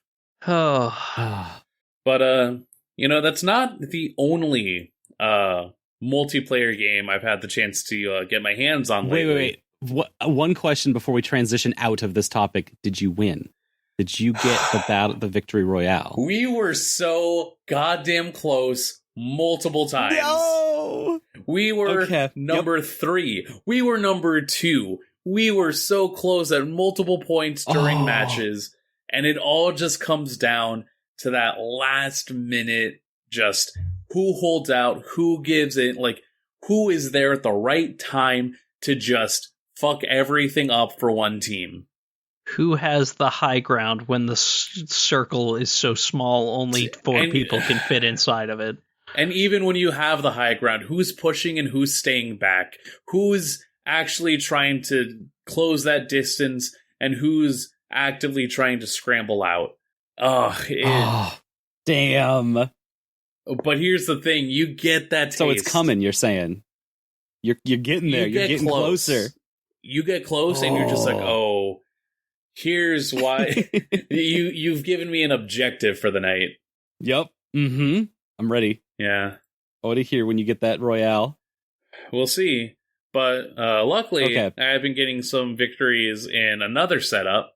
As of this podcast being out, it'll be done. But I've been having the chance to try out Splatoon 3. Hey, yeah, Splatoon 3 is doing their, not beta, I guess it's a beta. It's like a public Splatfest event. Public test. It's sort of like rock, paper, scissors. Yeah, Team Rock, Team Paper, Team Scissors. Basically, you can just download it to your Switch for free, and as soon as you do that, you also get a code for a week of free online. So, yeah, basically anyone is able to play it. They want people to play it, but they are very firm on going, like, hey, you're going to have to buy that game. Nothing's transferring over to Splatoon 3. This is your one chance to try it out now, but you're going to buy that game. And if there was any game I was going to cape for and be like, all right, yeah, I'm going to try and get back into this, it's going to be Splatoon. I tried Splatoon 1 way back when it was on the Wii U, and I loved it. I loved that it was just this new experience for a Nintendo title, just going out of its way to be fresh, unique, and just focused on a different beat than most of Nintendo's more timeless aesthetic that it often goes for. It is unafraid to say, hey, we kind of revel in the urbanism of Tokyo and other just large cityscapes that also lends itself specifically to that early 2000s, early 2010s nostalgia lens. It's never outright stated, and it's never the main intent, but so much of that wraps back around to what makes Splatoon feel aesthetically pleasing. And it also, unfortunately, I didn't have the chance to try out Splatoon 2. It just came out at a time that I did not have the money to both have Splatoon 2 and also keep up an online subscription. Didn't work out that way. Yep. So, thankfully, 3 being on its way, I already have Nintendo Online, which I remembered. I figure I'll try and give it a go, because so far, I really enjoy it. When I'm able to play it. Nintendo does not know how to create a good network connection or a good netcode, unfortunately, or rather, is not willing to put in the investment for good netcode, and it really shows. Which is a substantial investment. It is so important. I'm sitting here next to my Switch and looking at the dock. There is no Ethernet connection. It is it's inside. It's inside. But it's also, right, you need the USB dongle. You need a USB dongle. There are steps to get Ethernet connection onto your Switch. And not everyone is doing that. Switch, like the Nintendo Switch, is the console for people that just need something or would like something. Hell, I wouldn't be surprised if half the people I fight are just playing it in handheld mode.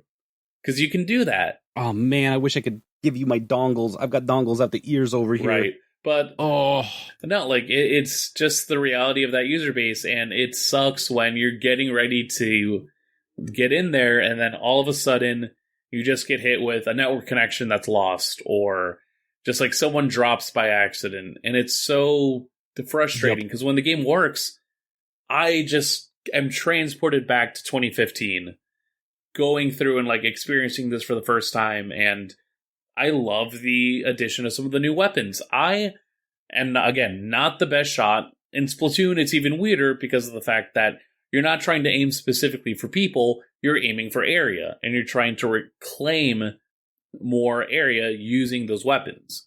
That is like an additional aspect of gunplay that I just do not get, but what I do get are melee weapons. I was a big paint roller guy, and I still am. Like, I tried it out for a bit and I liked it. Splatoon 3 comes with 2 new weapons off the gate.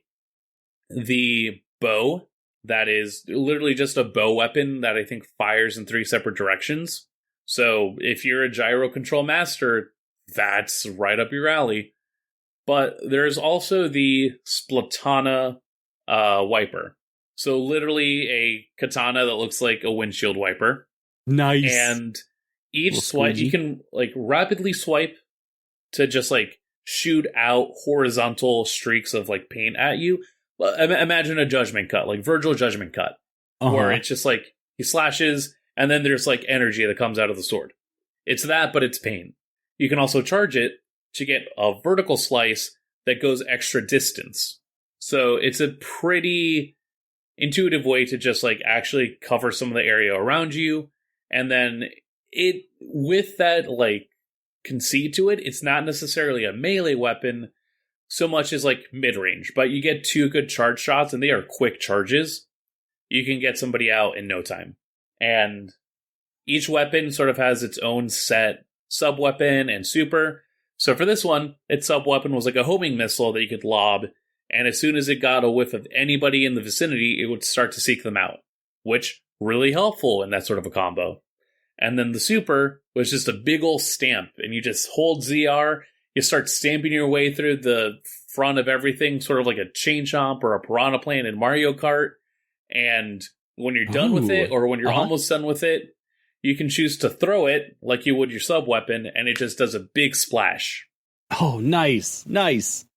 Very intuitive. I think it's my new favorite. Like, I feel like it's what I'm going to go forward with when I eventually get the game. Maybe you'll try out some of the other blasters too. It's, up in the air. But it just feels good to have Splatoon back on the brain.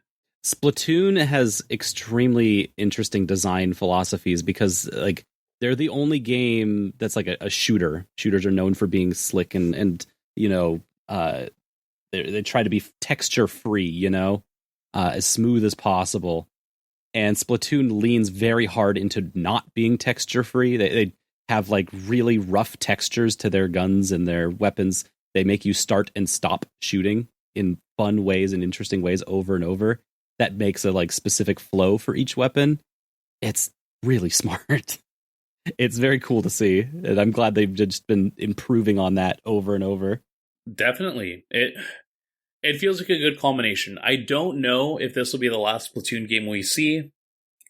I don't know if there are plans for a Splatoon 4, but to know and to feel this natural evolution from game to game, it just rocks, and I'm glad that something this new and this different from the general, canon of Nintendo gaming pieces has the chance to do that. Yeah, because usually Nintendo likes to shelve things after 1 or 2 versions of it come out, and then you don't hear from it for like 15, 20 years. No, the Splatoon support has been consistent, and that's bizarre for Nintendo. It's very good to see, and they deserve it. Of course it's been consistent because they're fucking awesome. Sure is. How you like the new band? Yeah, Deep Cut's good. I love Big Man. Big man. And honestly, like Shiver and Fry are also pretty solid. I like the vibe that they have. How do they work together? It's just a trio. It's just three friends hanging out, you know. If the Squid Sisters were traditional, like, J-pop duet, Off the Hook was, you know, pop with the rapper. Off the Cut? No, Off the Hook is the second one. Deep Cut. Deep Cut, thank you. Got you. That's a lot of names. A lot of names, and it's still not sinking in yet. Them. Deep Cut is literally just like that collective of friends that are making music. Like, I would say the Brockhampton of Splatoon. Holy shit, you can't... I guess you can just say that, huh? Yeah, or you know what I mean? Like, it's less... Fuck yeah. Specifically, too, because at the end of Splatoon 2, the final, like, Splatfest was Chaos versus Order, and Chaos won. So the whole aesthetic is like, you're out here in the desert, here's this lawless town where everyone's congregated, and we do Splatfests, but also we do teams of 3, because fuck it. And also, like, the musical influence, like, the fact that the main theme for Deep Cut. Yep, doing good. Yeah, for Deep Cut is just, like, a combination of, like samba, Japanese matsuri music, and like Indian Bhangra music. Like the fact that they're like, our focus is celebration, so we need to get all these different influences in. That rules. And I love the way that they're going about it. That's beautiful. It's good. I'm really excited to see how that single player looks too. Just September 9th is just around the corner, and I am probably going to be inking a lot. Be careful out there. Yeah. Hold on. So, we have a bit of news left to take care of, but Solon, I just wanted to see if there's anything else you wanted to highlight real quick. Yeah, actually, talking about Splatoon, I know we're going to be going long this episode just because a lot of really great games have come out, and we have just been holding back a lot of love for a lot of these games for weeks now. But that's also because in the background for Video Game Choo Choo, we've been setting up for a big event next week. The Penny Arcade Expo is hitting Seattle, and it's actually hitting it in a big way next week. Nintendo's going to be there. I have signed up for every possible time slot I can for Splatoon 3, which I'll probably get because, you know, it's not going to be as ridiculous to get into a Nintendo event at this PAX because the Splatoon 3 beta is happening right now. So it's not like Splatoon. It's not like this is going to be the first time everyone sees Splatoon 3 like we've had in PAX's past. There's a lot going on at this event, and the most exciting part is that Video Game Choo Choo is official media for the event. We have media badges, and me and Franny are going to go interview as many of the devs as we can get our hands on during the event. Every day we have scheduled times for interviews with companies, and it's been an incredible time getting to set that up. It's the first time that I've gotten to do it officially, as opposed to when I've done this in the past unofficially for Video Game Choo Choo to just, you know, talk with people, do write-ups of the show and stuff. No, this is like big deal, big lights, big camera. And there's just a ton of stuff that's going on there that I'm stoked for. The companies are back. Like the big companies have found out ways that they can get traveling working under even through the pandemic. We've got international companies are going to be there. Nintendo's going to be there. And so like things are on pace for this PAX event to be something where we can make a name for ourselves in a big way. And a lot of that is due to the effects of how news corporations have changed during the pandemic. Because, like, Chooch is going to go to this event, and there's not going to be as much competition for... There hasn't been when I've been scheduling these interviews and stuff. There's not been much competition for interview time slots and stuff like that with big-name people. So we're going to put on a show there. We're going to have a great time. We're going to do what we do best with Video Game Choo Choo, but live and in person at this event. We basically run the show now. We are, like, Video Game Choo Choo is the show at PAX. We are the journalist outlet that is going to be there covering the event at large. And so I've been doing that for the last month, and I'm very excited. And this is a big moment for all of us here, and I'm very proud. God, this fucking rules. Yeah, I'm super excited for you. Like, I wish I felt comfortable going to conventions, because I'd love to. Well, the last time I went to PAX, it was just press, and God, it was a blast being able to have a little bit of more of that one-on-one dev interaction. Yes. Yep.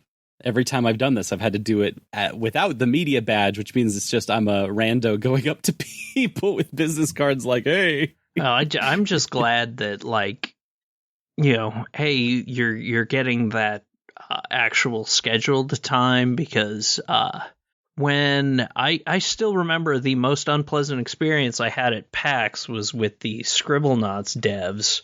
I was just playing as a regular, like, person, and I clearly wasn't playing well enough, so they literally pulled me off the machine after like 45 seconds. Hey, your time is up. And I was like, it's a 5-minute demo. I've been here for less than a minute.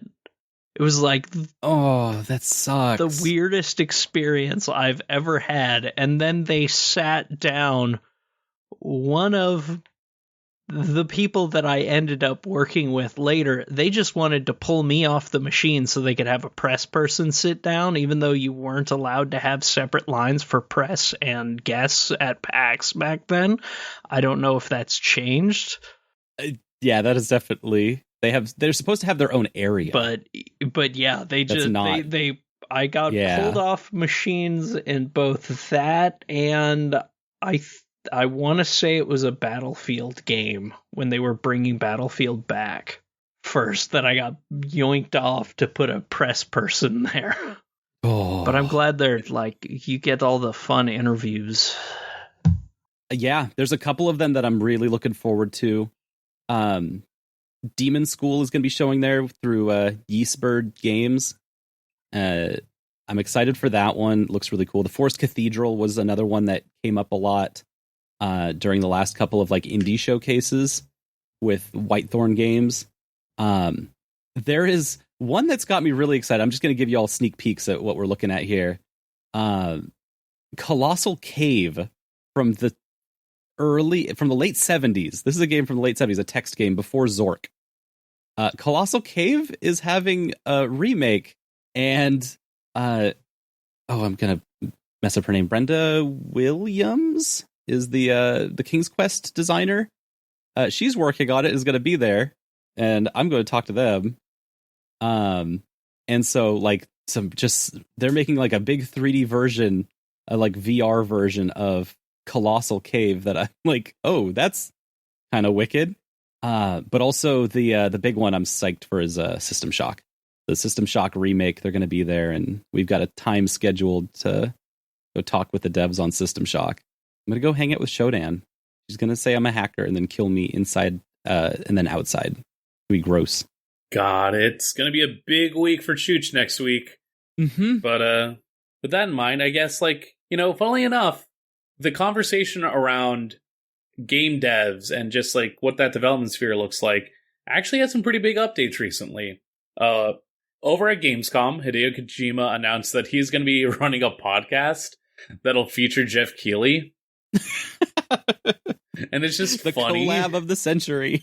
Like, Hideo What's Kojima got a podcast about? Like movies or presents talk about? Hideo Kojima presents Brain Structure, coming to Spotify on September 8th. That doesn't tell me anything about what it's about. Oh, it does nothing. Let me go ahead and check. Of his gray matter. His There's brain a Spotify space. link. Okay. Where does Hideo Kojima get his ideas? In this podcast, we take a deep dive into his brain and shed light on his creative process. So, just sort of like a behind the scenes. What exactly is it that inspires Kojima sometimes? And yeah, that's interesting. I think there's a general consensus that people who are involved with game design, if they are done for the most part, or at a status where they're not actively having to make stuff in order to keep their bottom line intact and just chilling, they can be very insular in a way that ultimately you respect. Yep. But it's always that question of, I wish I could know, with any crafts person, be it music, film, like anything, you always want to know what exactly that discussion of craft is like and where their perspective is. And so something like a Kojima podcast, yeah, that rules. Alongside that, though, we also have Masahiro Sakurai just full on making a YouTube channel dedicated to just talking about his experience in games and just making games for the past 30 years now.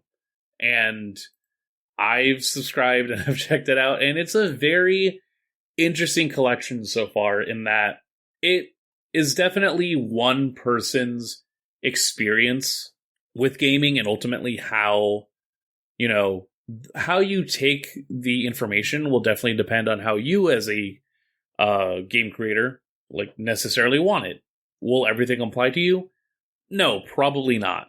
That said, having just a whole episode dedicated to the idea that, hey, when you have big moments in your game, utilize stoppage, utilize that concept of just emphasizing that disruption and then continue from there, and highlighting that by going on about shmups and how he used it in Kirby's as early as Kirby's Adventure for the Game Boy. You're like, that. You get to see just the evolution of a designer, more or less, of someone just going through and learning during the entire process.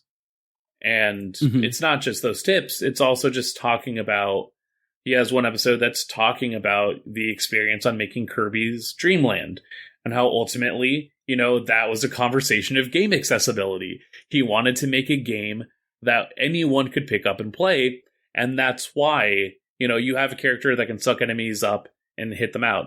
A character that can fly around so that if you don't want to go through parts of the level, you can just skip it. And to hear that sort of be the driving force 30 years before the entire conversation around accessibility in video games, it's like, a refreshing addition to that conversation. Recently, there's a quick video on frame rates and just discussing what that necessarily is when we talk about video games. And all of these videos are 5 minutes, less than 10 minutes. They're so short and easy, just on a lunch break to watch. It was so perfect. Yep. I loved them. And no doubt some of them might get longer depending on the content. But for the most part, I'm just glad that Sakurai is making stuff that he wants to make, and he's expressed it hey, I'll do this so long as I have the funds to still employ an editor, employ people to do the things that I need, and when it's done, then I'm done. I also love that the entire thing is set up with the same set as the Smash announcements set. Yep. And it's all the same graphical assets and stuff. It's just really good reusing of all of that stuff that's, I guess, essentially his. Yeah, or at least there's his so many there. And the fact that this is also separate from Nintendo. Yeah. That's a big addition, or that's a big component to it, because he's just talking about his experience with gaming, more or less. We immediately... And that means a lot of SNK games. A lot of SNK games, and we were talking about that first video on, having that moment of impact. He brings up Fantasy Zone of all games. Yup. More so... He brings up Defender. Yeah. Fantasy Zone and Defender. Oh, what a legend. More than necessarily, a Game Maker's Toolkit, or, something that's, going to give me concrete knowledge or expertise to make my game better. I'm just glad that we're basically getting Sakurai's vlog. Yeah, no, it's so much more important and impactful than I thought it was going to be. Yeah. I looked at the timestamps on them and I was like, how much am I going to really get out of 4.5 minutes? A lot, apparently.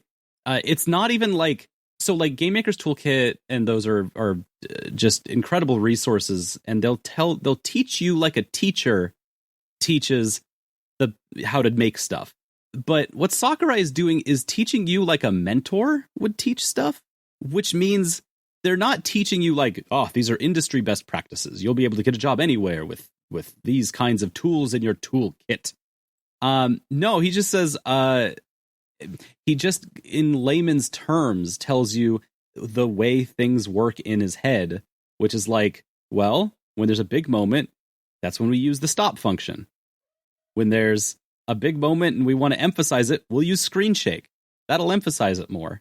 Give it some room to breathe, and let's keep going with the game, you know? And so it's just like, oh, okay, this is what it actually feels like when you're in the trenches, when you're making games regularly, is just, it feels like a crafts person, instead of feeling like a teacher, you know? Exactly. And I'm curious to see where it goes from here. And shouts out to Hideo's new podcast when that drops eventually. I will desperately want to know what he had for lunch that day. Exactly. Let's see. We also got news that Sony is going to be releasing the DualSense Edge. So, sort of I would say competitor to the Xbox Elite controller, where the main deal is that this is a fully customizable controller. So, you will be able to have removable analog thumbsticks, rear buttons, changeable stick caps, multiple control profiles. Just really getting into that sense. When it comes to the stick caps, we're talking about, standard that comes with the DualSense controller, high dome, and low dome. You also have swappable back buttons that you can map to any other buttons. So kind of like, having additional paddles. And you can actually just replace the stick modules themselves. Really customizable. It seems to be the name of the game here. Cool. Yeah. Which, hey, I think when it comes to having a new console, you do sort of want that definitive controller that will hopefully last more than just a while. Yeah. I'm always looking at the DualShocks, the Sony controllers for new stuff, because they're always really good. Yeah, I'm definitely someone that just has DualShocks lying around whenever I play a game on PC. Yep. I often play it on DualShock because that's just the most familiar to me at this point. I've got ways to play DualShock on my Switch. That's like, I just like that controller a lot. Yeah, see, that's what I need. But, yeah. Yo, you got to get one of those, another dongle. I'm going to recommend you another dongle. But they've got Bluetooth dongles. The one I use is the Magic Flash, NS Magic Flash that lets you plug it into literally anything. I could plug my DualShock into a computer, into the Switch, into a PS3, into a Wii U. Doesn't care. I'll make a note. Oh, it's perfect. Coming around for some other stuff that's been out there. So, I don't know, Lorelei and Solon, if you've heard anything regarding Space for the Unbound. No. Yeah, no. Is this an indie game? So yes, an indie game, specifically from some Indonesian developers. But the big thing that's been coming out of this story is that Space for the Unbound will be delayed because of accusations of Western console publisher P-Cube having predatory practices in their work with both developer Mojiken and the publisher Toge Productions. So this one is very much like Insular, or, an industry-focused sort of piece. But in terms of seeing the way that development can be affected from just the recent effects of the pandemic, basically, there were, from what both Toge Productions and Mojiken have sort of released as a shared message. PQ Games used their position and heritage as developers from Indonesia to obtain a diversity fund from a well-known console platform.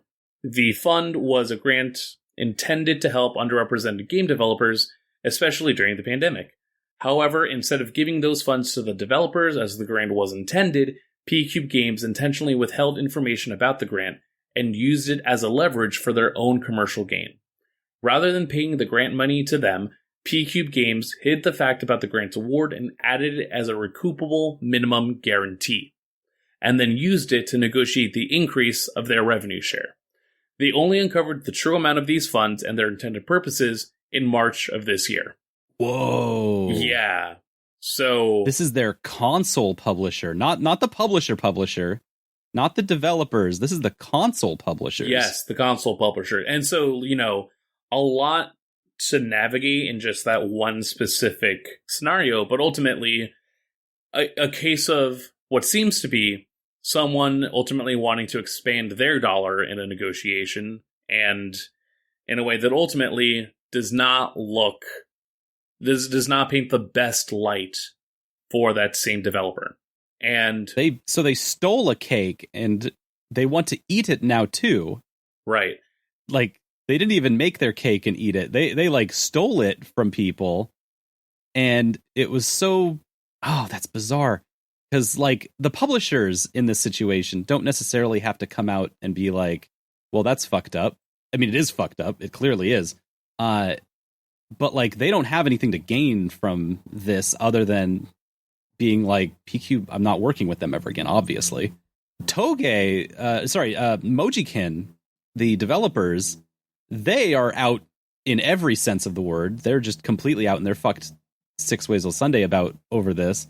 But that's incredible. And very insider type of stuff that, God, pandemic's weird. I mean, it also apparently is not the end of the story, because there's an update from the article we're pulling this from, in that apparently P-Cube has issued a response in that, and I quote, "We have honored all obligations of our publishing agreement and have supported Toge Productions at every stage of product development throughout their delays and difficulties.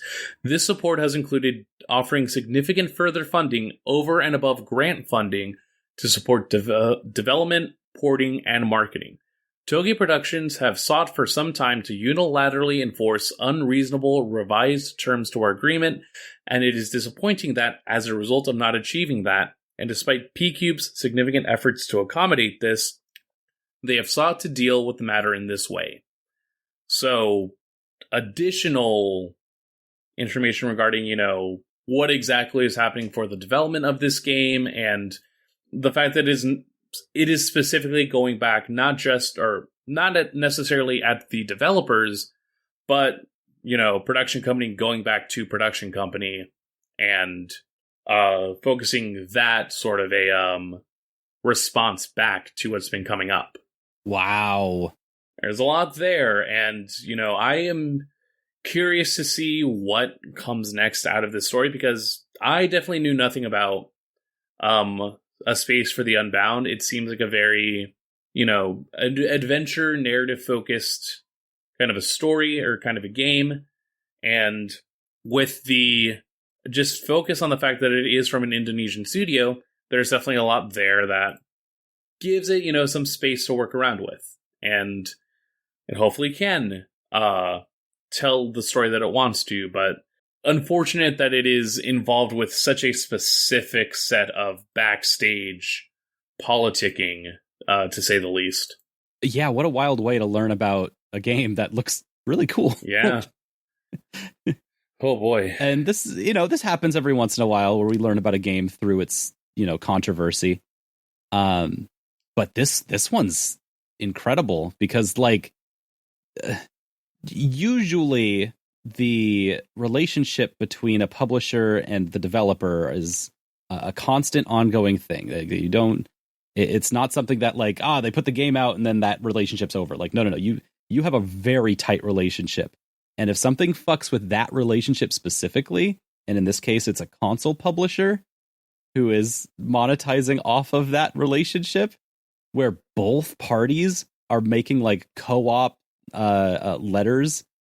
They're doing co-op public releases to say like, hey, we can't put this game out yet because of our console publisher. That's bizarre and incredible. And for P-Cube to come out with such a weak response, just saying, well, we did our part of the job. So, we're just, they're hiding behind that we're just the console publishers. We did our part and we've supported this through the whole way. So don't blame us. Is such a weak cop out.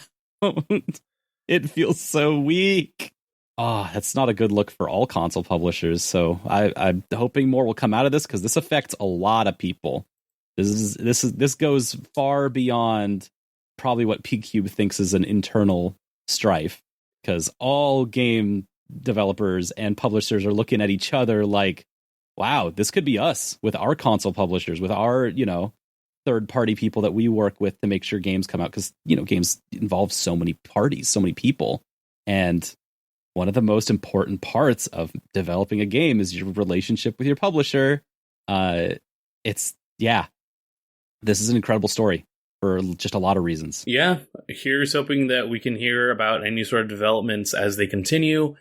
And ultimately, I do hope that this game is able to release in a way that still gives it an audience that I'm sure is very much yearning for a game like this. But ultimately, the games industry is more than just one specific pipeline. And here we can definitely see that come to light. Yeah. Well, as a way to sort of even things out, I would say, and at least have a brighter way to step out, y'all want to talk about breeding? Yo, let's get hot. Yeah. So, this is just some speculation. This is just a fun little look at some Pokemon Scarlet and Violet leaks at a time where we do wish our dear departed John could be here to engage, because he definitely has good pulse on the way that some of these sort of like ultimately come out and why they would come out. We at least have some information about, or what is allegedly information about, new breeding mechanics in Pokemon Scarlet and Violet. So, okay, yep. Apparently, allegedly, you can get new eggs in the new Pokemon Picnic. Don't know exactly how that works. If you want to hatch an egg, you have incubators. You put those eggs in an incubator and you wait. And of course, walking included there is the fact that walking in-game may make hatching eggs faster. And specifically noting that, hatching an egg in an incubator may take about 1 to 2 hours. And that is not being confirmed. That is not necessarily confirmed as whether or not that's just while being standstill, if there's a way to upgrade the incubator so that they can hatch eggs faster. It overall just reads like another specific change to the game's structure in a way that does, maybe like reads as a quality of life improvement specifically, because when it came to just the actual process of hatching a Pokemon egg, it, is the fact that you keep it in your party, it takes up a slot, and you walk for a specified number of steps until that egg is hatched. This seems to be, what this seems to promise is sort of a killing of two birds with one stone. One, relegating eggs to a specific item, and what would look to be a key item, so that you can still keep your full team and not worry about having to rearrange stuff just so that you can put an egg in there. It feels like a natural step after the ability to just have access to your Pokemon box at all times. And right. Yep. Because that's also an inclusion from Sword and Shield that's like easy to forget, or at least is like it's easier to just have that navigation available. And so it makes sense that this could potentially be something that we see. And then to also treat it sort of like a, just an active timer, or a timer that is based less on steps taken and more just duration of, have you spent, an hour's worth walking or like doing content? cool, here's your new egg, here's your new Pokemon. Yeah, no, this is a very cool way to get in on. This is something I'm really excited about too. They're getting in. They're disrupting the original. Like, it's such a simple way of hatching eggs, and eggs are not only just your way of getting new Pokemon. It's usually like your way of creating your competitive team of Pokemon. And so it's been such a simple, like dumb, simple caveman ass process to just, walk in circles until an egg hatches in your party and then get it out of your party. And there hasn't been much change to that. So seeing that they're rethinking that system, it gets me really excited. The idea that you can put Pokemon into your boxes and have them hatch in there, just that makes a lot of things more user friendly. Like, you don't have to take up an entire slot of your Pokemon team while you're playing the game normally. You don't have to use a slot on an egg. That's, these are just like nice little things where it's like, oh, they're thinking about the players for this one. Also, what it sounds like, if I can extrapolate just a little bit from here, it sounds like they're changing the idea from being step-based to being work-based, and that you can like affect that in more intrinsic ways. Previously, to affect egg hatching rates, you had to like have a Pokemon that had a special ability for hatching eggs, which again takes up another slot in your team, so you can't hatch as many eggs, and it's a bulky caveman ass response to the idea. Now we're thinking user friendly here. If we can do stuff extrinsic from the Pokemon themselves to make breeding easier and more interesting, and maybe even hopefully get some more options out of it. Oh, that's just one of those things that's going to change how we look at Pokemon on the large sense, in the big way, because this affects how people get their competitive Pokemon. This affects just a bunch of the extra little systems. If it's a little easier, then that means it's more accessible to make competitive Pokemon. It's more accessible to make shiny Pokemon. Like, all of these things. This fits all of the sub industries inside of Pokemon. At least that's why it's such a big deal. Yeah, at least one other way that it can affect it, because the terrestrialized feature already seems like such a, on one hand, can feel somewhat confusing, but on the other hand, the way that John has explained it to me before on the podcast, from what it looks like, is a way to at least verify, like, hey, if you're like, this is another way to build a team, or at least a Pokemon, in a way that allows for more variety and can at least ensure that, you have more options available. And it's an interesting concept to see. If terrestrializing comes from breeding too, that's a great idea. Again, like, nothing has been set in stone yet, but given the way that Legends Arceus was received, it feels like the Gen 9? 9, I want to say. Oh, geez. Don't quote me on that, even. Gen 9. Quote me on these leaks, though. Yeah. I think these leaks are legit. This one's a really good one. We'll see. I will neither confirm nor deny. Where do I swear my hand on the Bible? On it. I heard it, and now I'm re-speaking it, because this one, that makes sense. That sounds like exactly the direction that this generation of Pokemon's trying to go. I definitely believe, They're trying to get Pokemon that are more variety. They're more varied. This is one that wants to start just making that gradual change to something that maybe will be more long stay. I mean, Gen 10 could definitely just be this matches up entire throw out the sink and just go back to normal, but we are going to have to wait and see. Yeah. This also lines up with Pokemon Go. Pokemon Go does similar type stuff too, so they've got their incubators. Yeah. Well, looks like that's about all the news we got.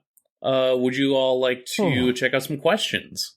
Oh, yeah. God, we even get questions today? This rules. I love this episode. It's a whole house today, let me tell you. And if you would like to go send in a question, you can always hit us up in our inbox over at videogamechoochoo.tumblr.com/ask. And you can sound like one of these fine folks. Cello Buster comes in with 2 questions. So first off, who would be more likely to get the other off on a murder charge? Saul Goodman defending Phoenix Wright, or Phoenix Wright defending Saul Goodman? Oh boy. Now, if memory serves, Phoenix Wright has only lost a case once, I think. And didn't he do that on purpose? Yeah, his track record's pretty good. Because, I'm pretty sure if Saul Goodman actually murdered somebody, Phoenix Wright would just lose the case on purpose. Oh, so that's I think right. by default, the answer has to be Saul Goodman, because he's a sleazy scumbag with no scruples. Yeah. You think Saul Goodman would, I think he'd enjoy defending Phoenix Wright.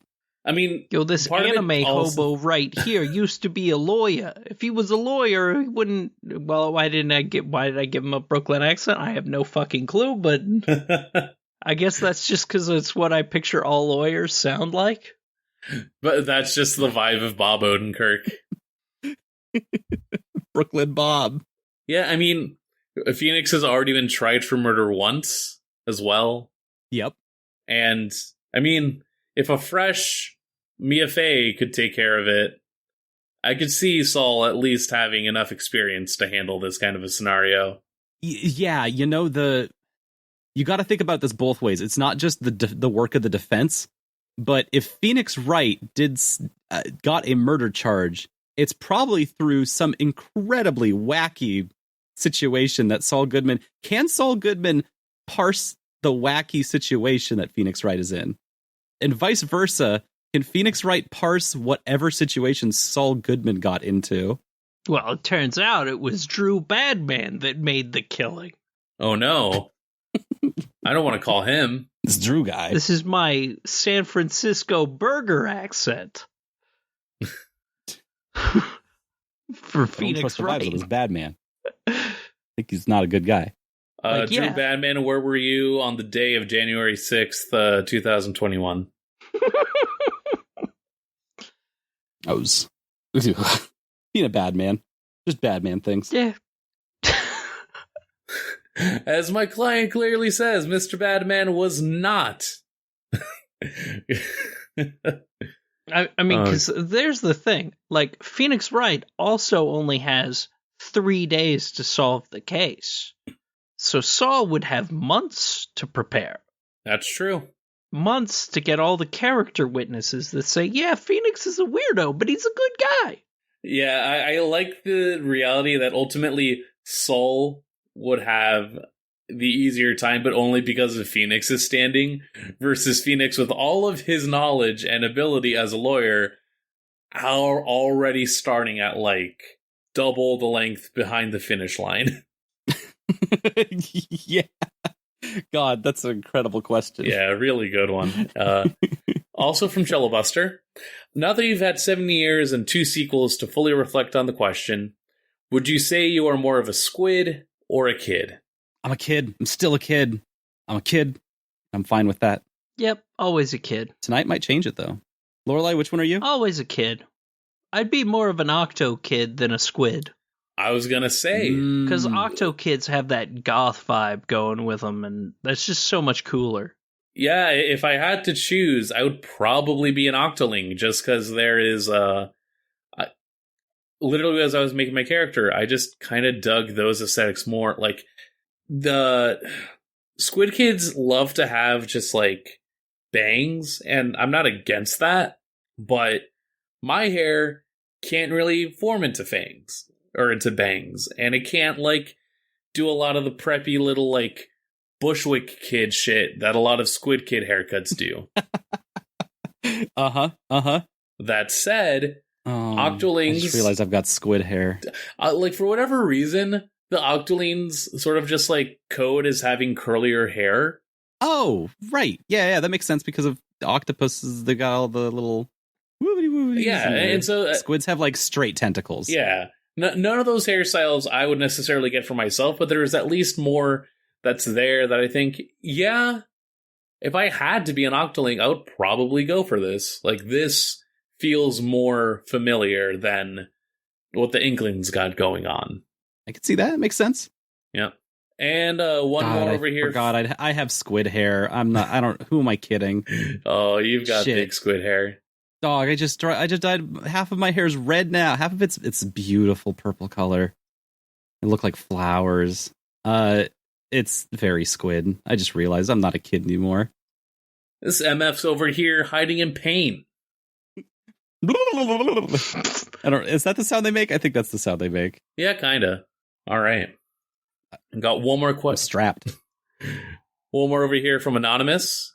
A very, by the books one, I gotta say. Prime holiday times are coming up. Any predictions for major successes or flops for upcoming AAA releases? Oh, I'm so scared for Pokemon. Mm-hmm. Yeah. I'm terrified for Pokemon just because I'm not sure if this is the one that's going to make everything collapse, because they always put these games out so quickly, and every time they come out, people start getting like, oh, this game looks weird. Oh, something's not right about it. And I just don't know when's it going to be the one that breaks the camel's back.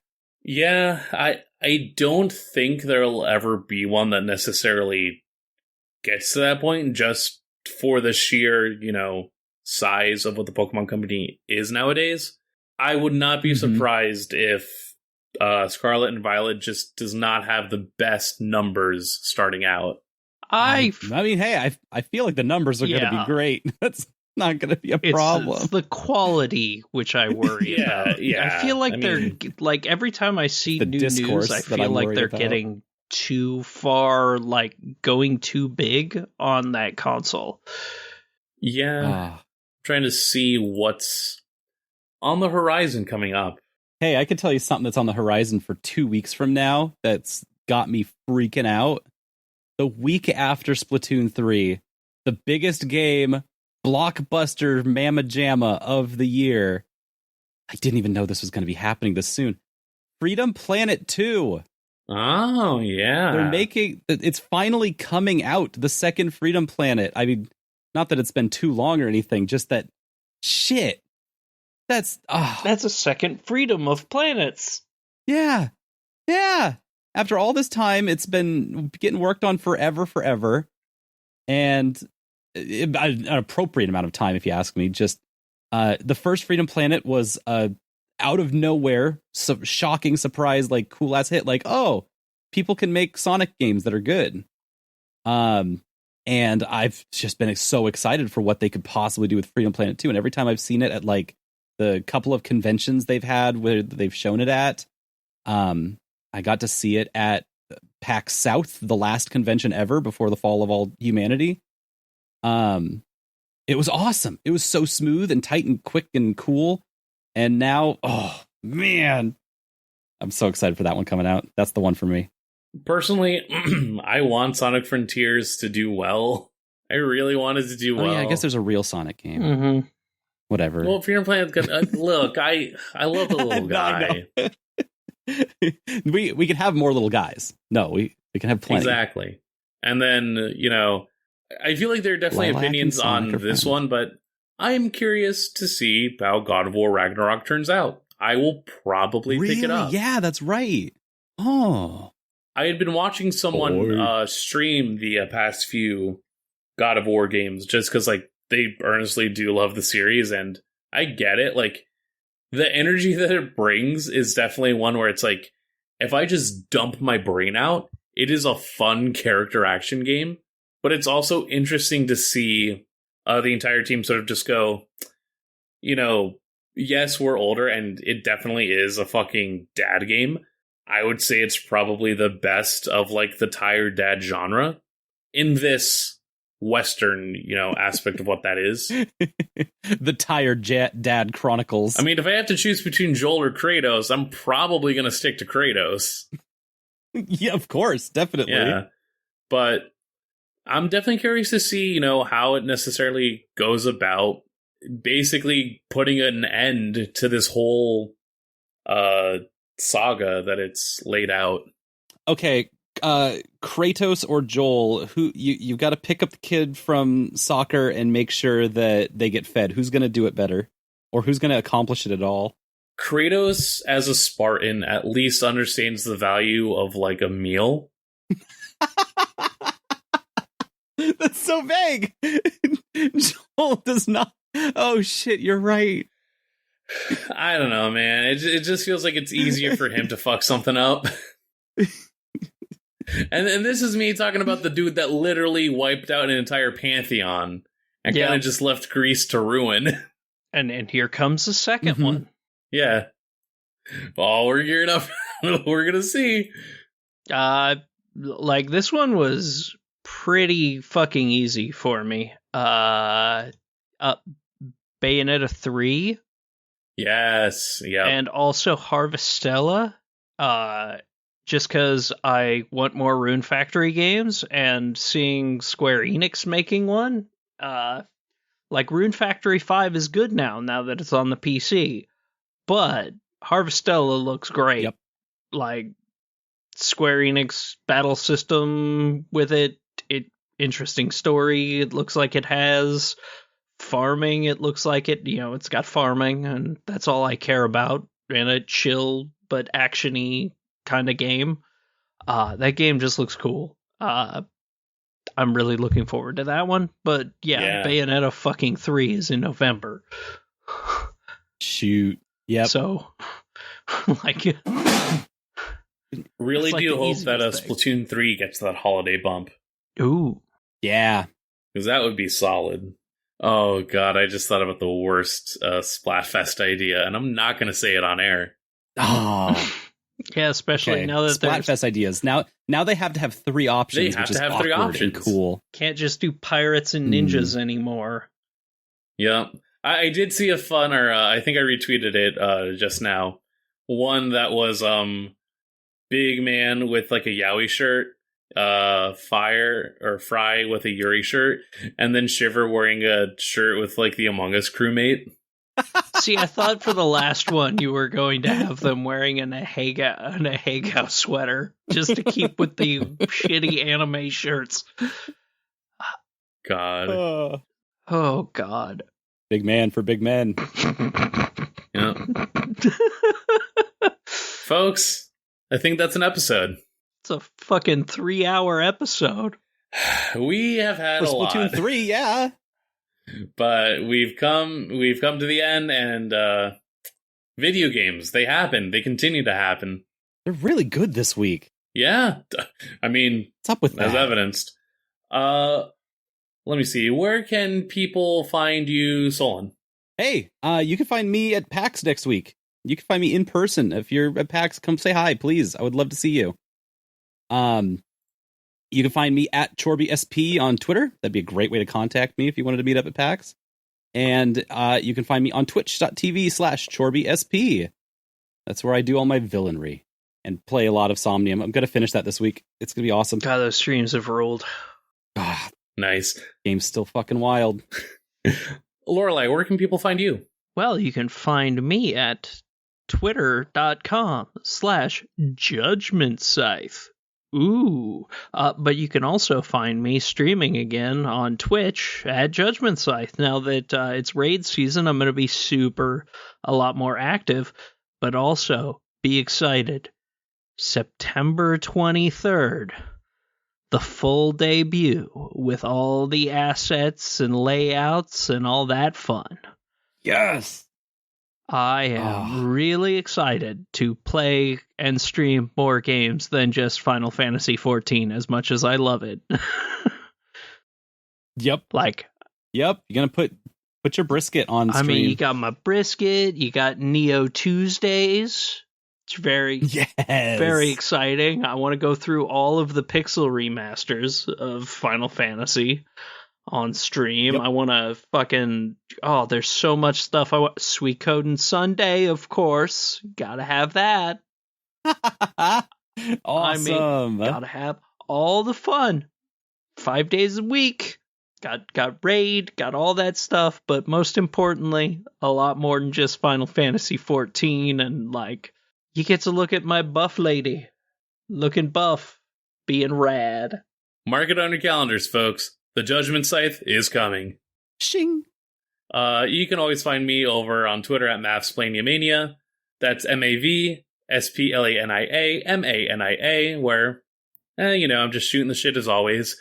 If you want to hear more from any of us and anyone here in our illustrious crew, as always, you can find us on videogamechoochoo.com, over on Twitter at VGChoochoo, Facebook.com/videogamechoochoo, YouTube.com/videogamechoochoo, where we will have some stuff coming up. Rose and I got a chance to check out the latest title update for Monster Hunter. You'll get to see how that turned out for us. Twitch.tv/VGChoochoo, where lately, Scott's been on a roll. Definitely been putting out that content. Check out the VODs for more. You can always check us out on Tumblr at videogamechoochoo.tumblr.com, videogamechoochoo.tumblr.com/ask to always ask us a question. If you want to hang out with any of us and any of our community, you can always go to thegamezone.zone to be a part of our Discord. And if you would like to support us, you can always go to patreon.com/VGCC. $3 for all of our content a week early. And that also gives you content or access to our anime podcast, Unlimited Railworks. Just recently, LV Rose and I got a chance to check out the updated version of Legend of the Galactic Heroes. Got to share our thoughts on it, alongside with whatever else we've been checking out throughout the weeks. And as it stands, we're starting to figure out what else we would like to add to the site. So even if you're new, if you've been here for a while, let us know how we can put those $3 to good use.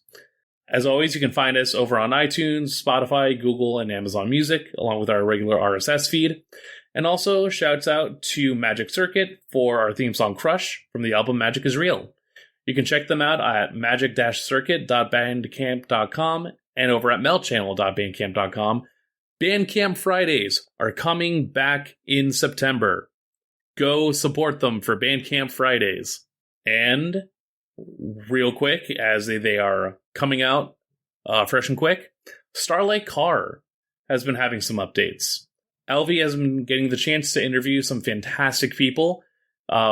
Most recently, and should be coming out soon, is the folks from Validate. Having a conversation about what drives that kind of a game design and ultimately what it means to make a narrative with more than just one person at the writing helm. It was a really good interview, and I think a lot of people will appreciate to hear about that game as well. Anything else? That's everything. I'm excited to see on your Twitter when you get that Victory Royale.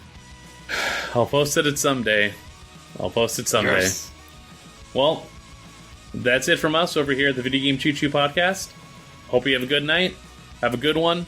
Take care.